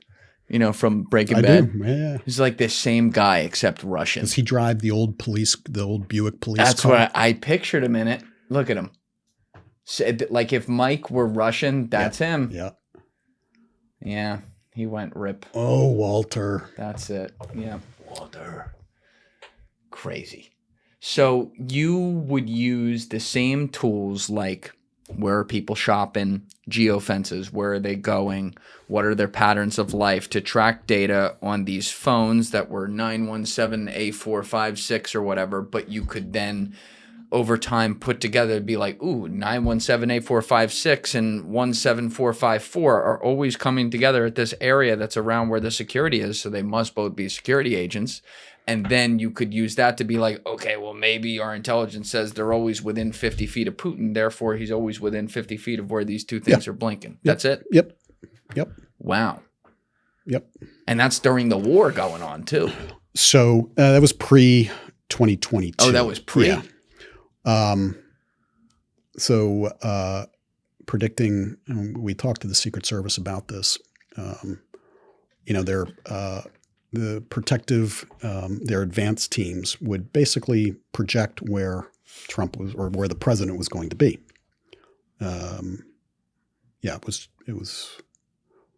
was Trump first term. Right. Based upon, I can segment Secret Service agents. And when I see this group in these areas doing their advance work, their scout work, even if it's not on the schedule, it is a predictive indicator that, the president is going to be at this hotel.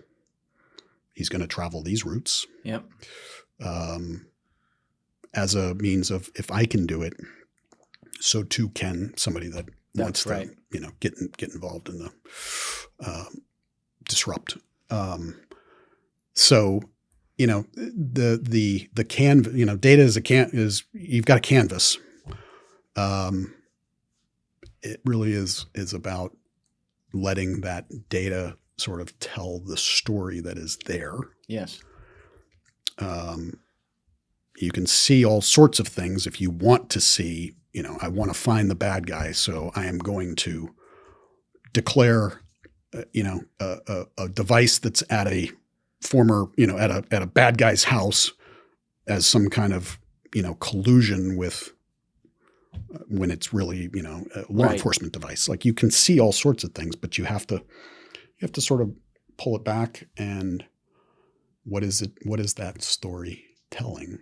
That, it's kind of like when you see those pictures where there's a picture inside of a picture and you have to sort of kind of blur your eyes and then you see the other picture. Yes. Whatever that's called. You kind of have to think about data like that. It's pull the lens back a little bit, and let those data points tell you what's let it tell a story. What's probable and what's not. And that's, in a lot of these things, it's like, I don't think there's a methodology for determining non-combatants versus combatants in a facility.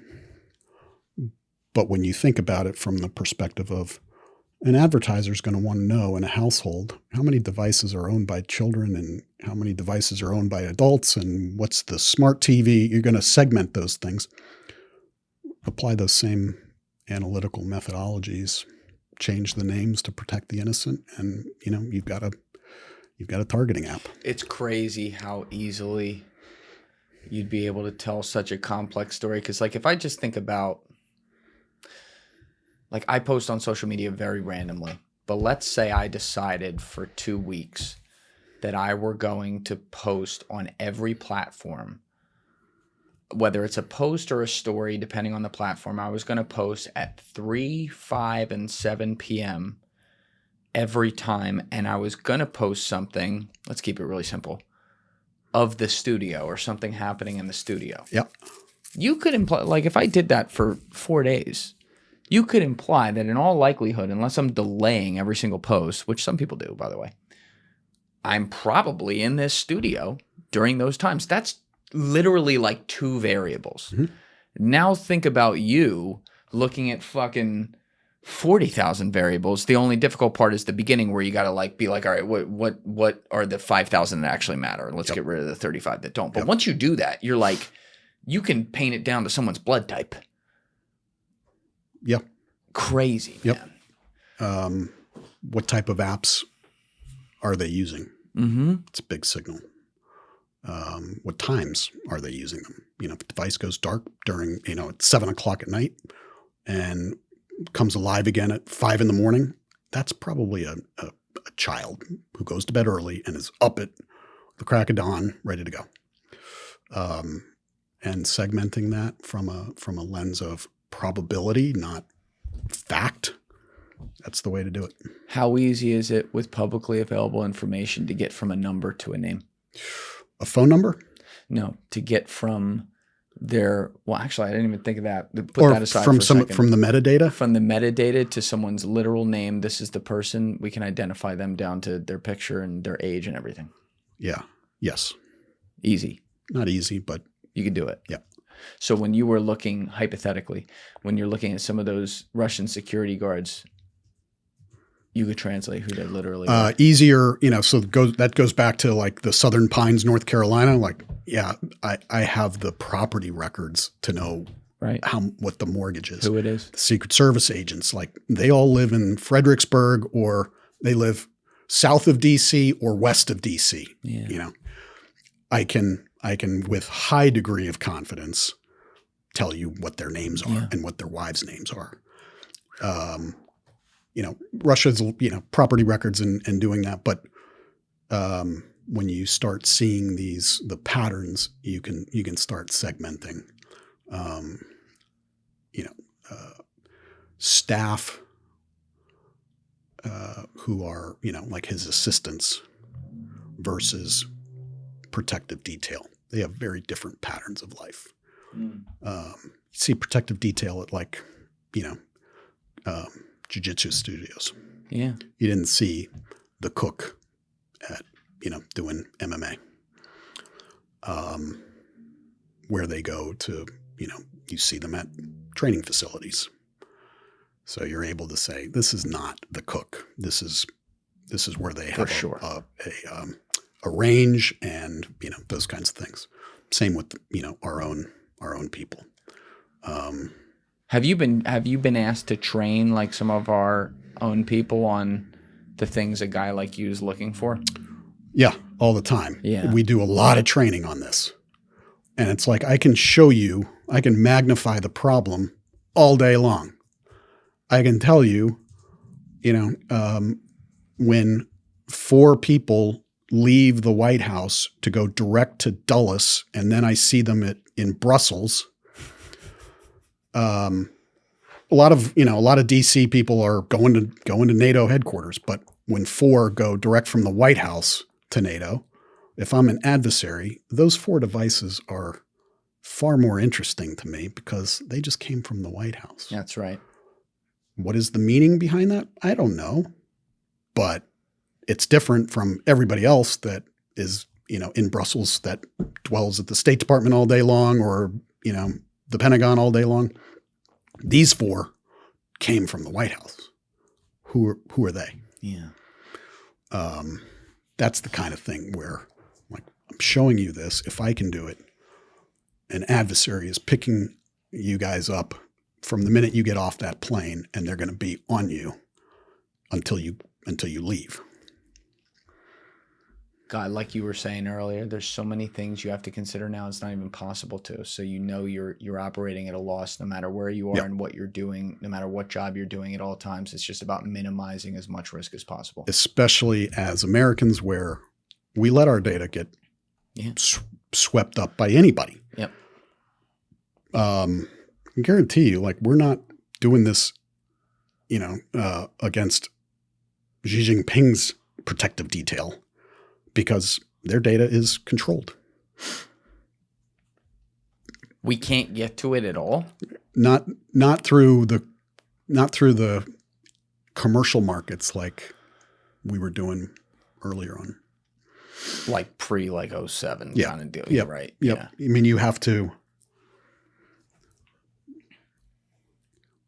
At some point, somebody's going to be interested in a WeChat data set that is available.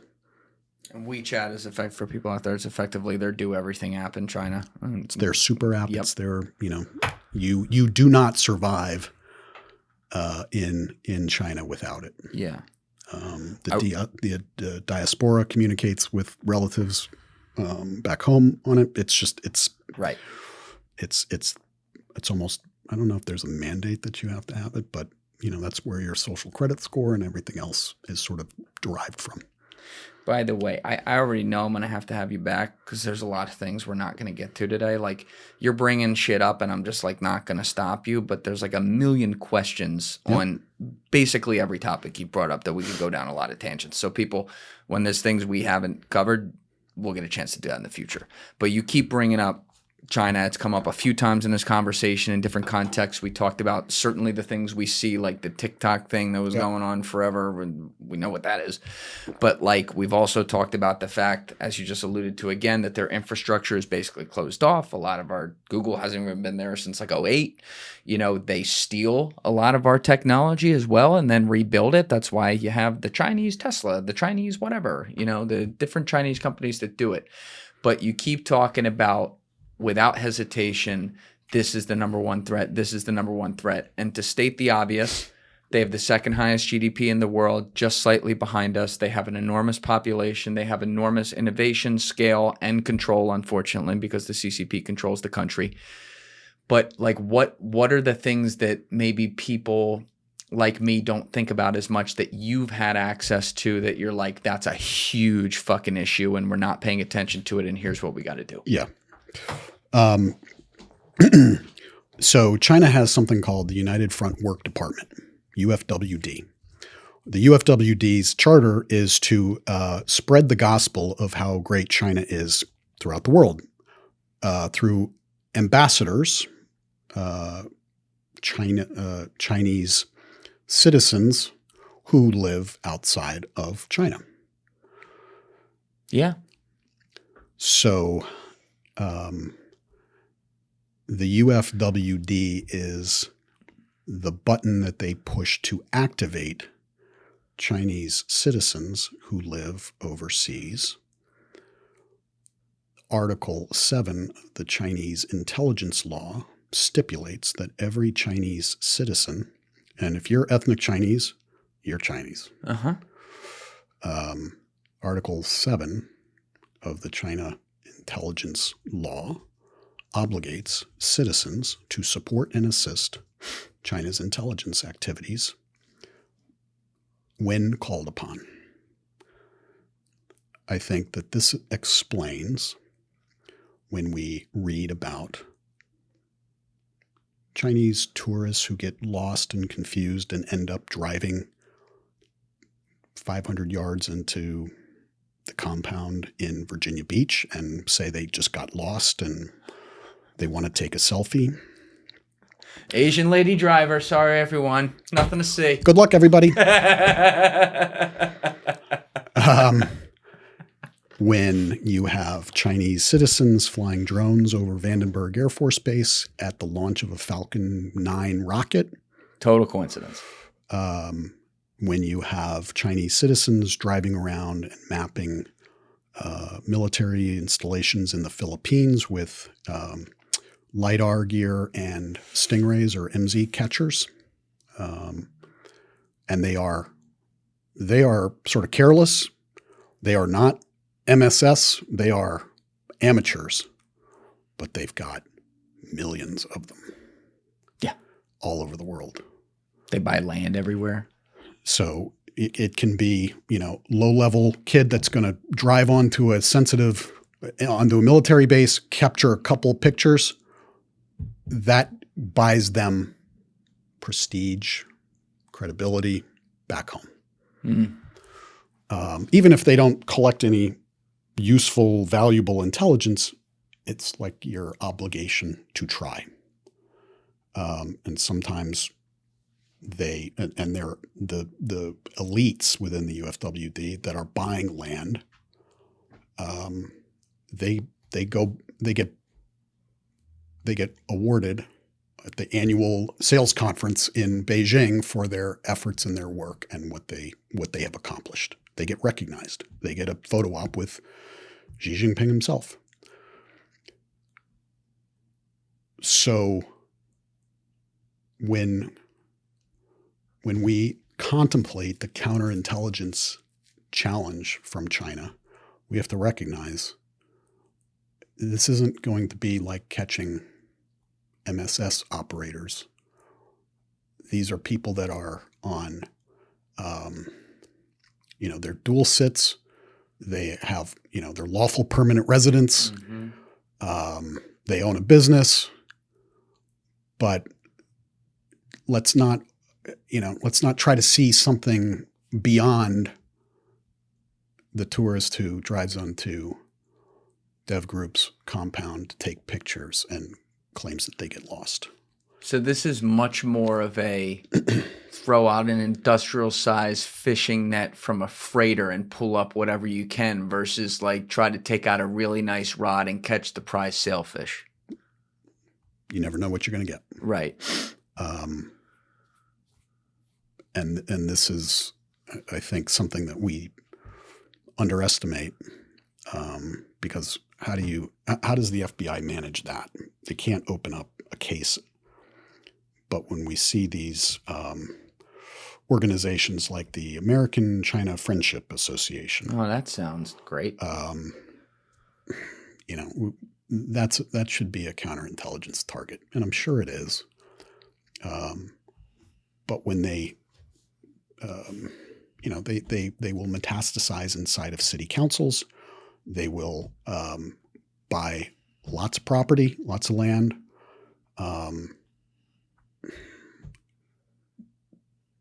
This is the kind of thing that we can track through data, but again, we need policy and prosecutions instead of don't do that again. You know what I feel like sometimes? I don't know what you would say to this, but to be clear, I am against any country that's not America peddling influence in any way, surreptitiously, not surreptitiously, whatever, in this country. Yep. We focus so much, and righteously so, on some things, on like the Israeli stuff that's happening right now because there's literally this war going on. But that's kind of very ugly. That's kind of new. The attention. Of course. That is not, it was almost like if you discussed it or even brought up suspicion, you were an anti-Semite. Right. And but I think this is that ship has sailed. Yeah. But you're absolutely right. It's a new phenomenon because of what's happened over there in the last couple of years, and people are like, what the fuck is this and why are we funding this?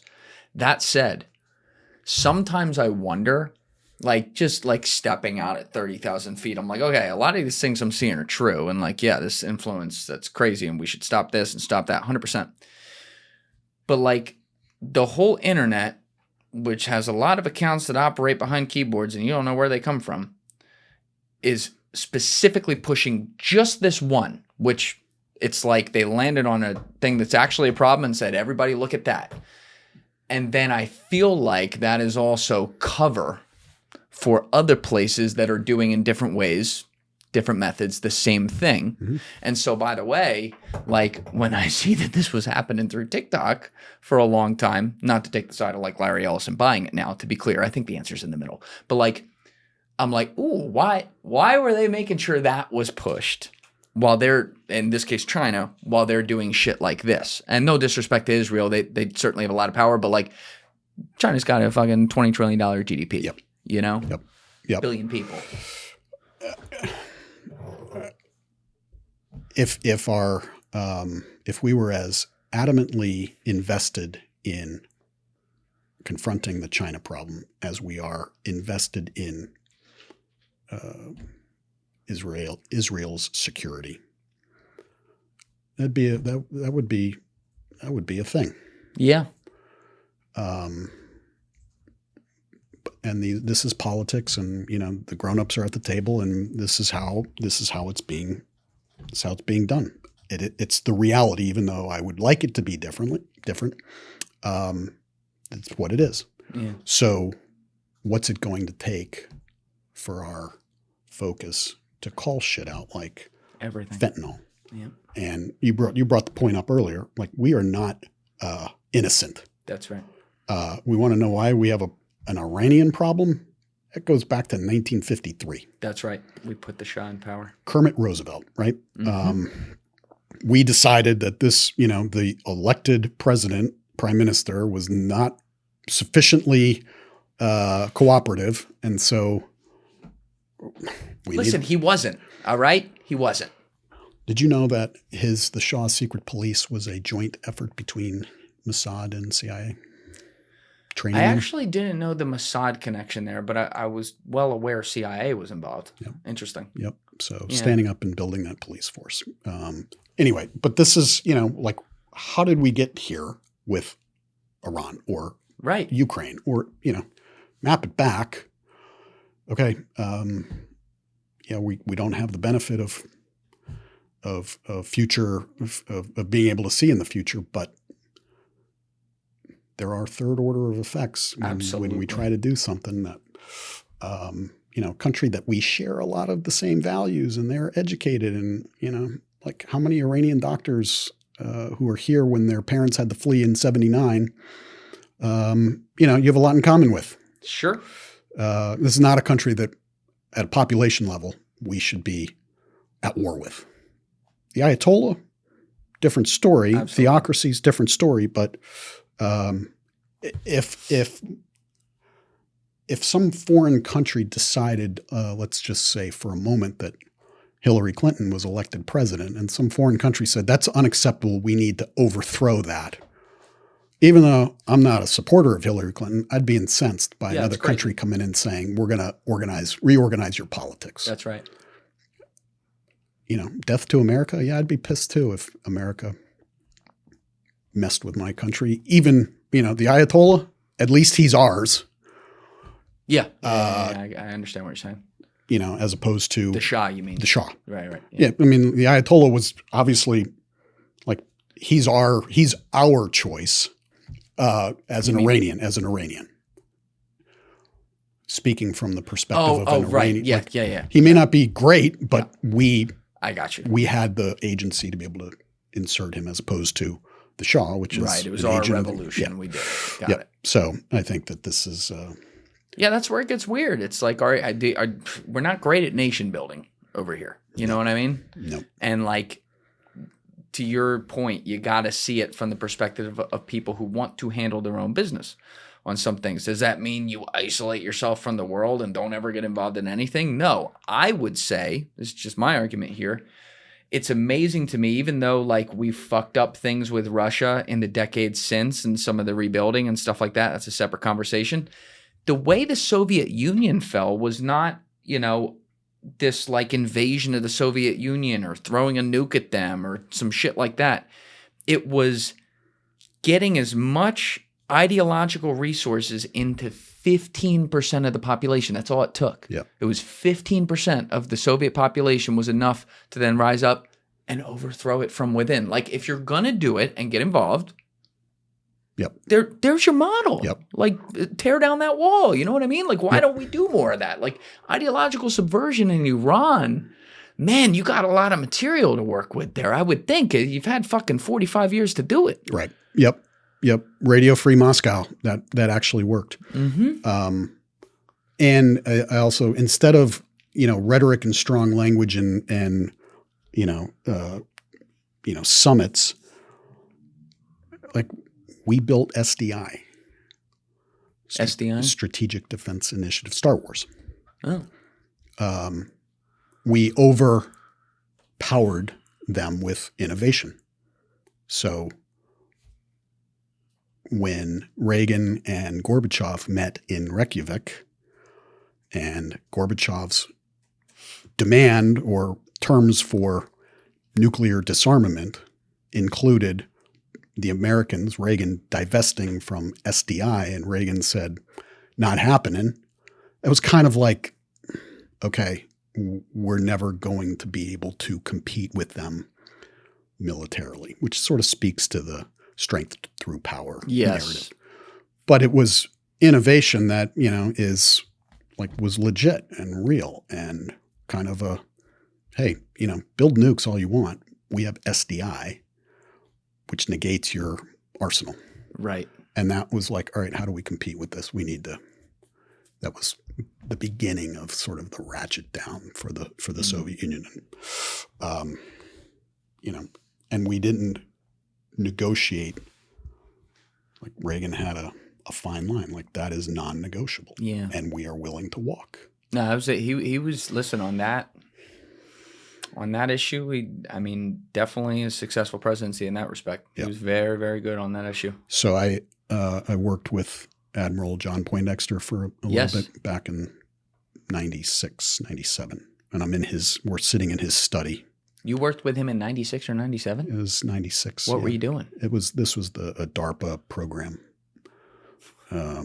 Just taught. Wait, well, yeah. I wasn't always a DARPA. But we're sitting in the study, in his study at his home in Rockville, Maryland, and he has this picture of they're at Reykjavik, and Reagan is sitting in like a chair with his glasses on the bridge of his nose with like papers, and Poindexter is clearly talking to him. And I'm like, did the enormity of that moment, you're sitting there like Gorbachev is in the next room. They kind of had a break, like, all right, we need to go and sort of, and that picture was kind of the moment where they decided like it is not negotiable. SDI is not negotiable. And Poindexter had a lot to do with that as his national security advisor pre-Iran-Contra. I'm like, did the enormity of, like, you're sitting there and Ronald Reagan is kind of looking at you like, are you full of shit? Do you know what you're talking about? And you are, as his national security advisor, giving him this advice about your negotiation with the Soviets. Like, that was a moment of, clarity, right, that you were able to push through. But really interesting guy. So why were you in the hallways at DARPA in 96? You just, I'm not there a lot, but I'm there enough. Yeah, but this is 96. I'm sorry, 2006, not 96, 2006. But that's still 10 years before you have the little shortly after 9/11. Right. But this is like 10 years before you figure out the whole Fort Bragg data thing. So we're doing data stuff. Doing data stuff. So you were a good candidate to figure out the Fort Bragg thing. I might have had a head start. Right. All right. Yeah. I might have wanted to mention that out front. There was this move to like, can we correlate travel records, rental car records, things like that, to be able to predict terrorist or unusual activity. Okay. DARPA was working on this. Mm-hmm. Interesting. Yep. Everybody at that time, everybody was working on everything. In some way. It's just DARPA, you always think of, the Wonder projects, like something that's fucking hypersonics. Yeah, exactly. You don't really think of them. They're a separate bucket from like what you think about with CIA or NSA or something like that. All right. I'm going to, when you come back, we're going to have to do DARPA. We're going to go way deeper on China. We're going to have to do a lot of Palantir. We're going to have to do a lot of AI stuff, which we didn't talk about today. I could think of like some Saudi stuff I want to get to with you. There's other stuff we got to come back to and ask a few more questions too.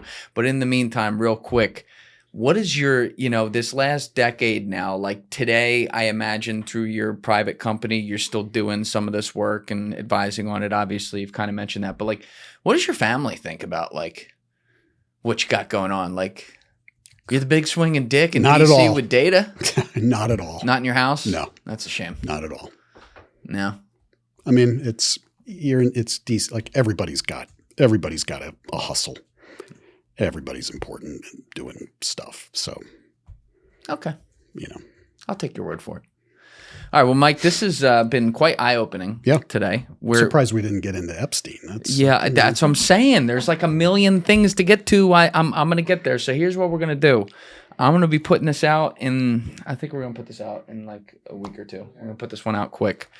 And then people are going to respond to this, and I'm going to get your ass back here very quickly. Sounds good. All right? I'll be here. All right. Thanks, brother.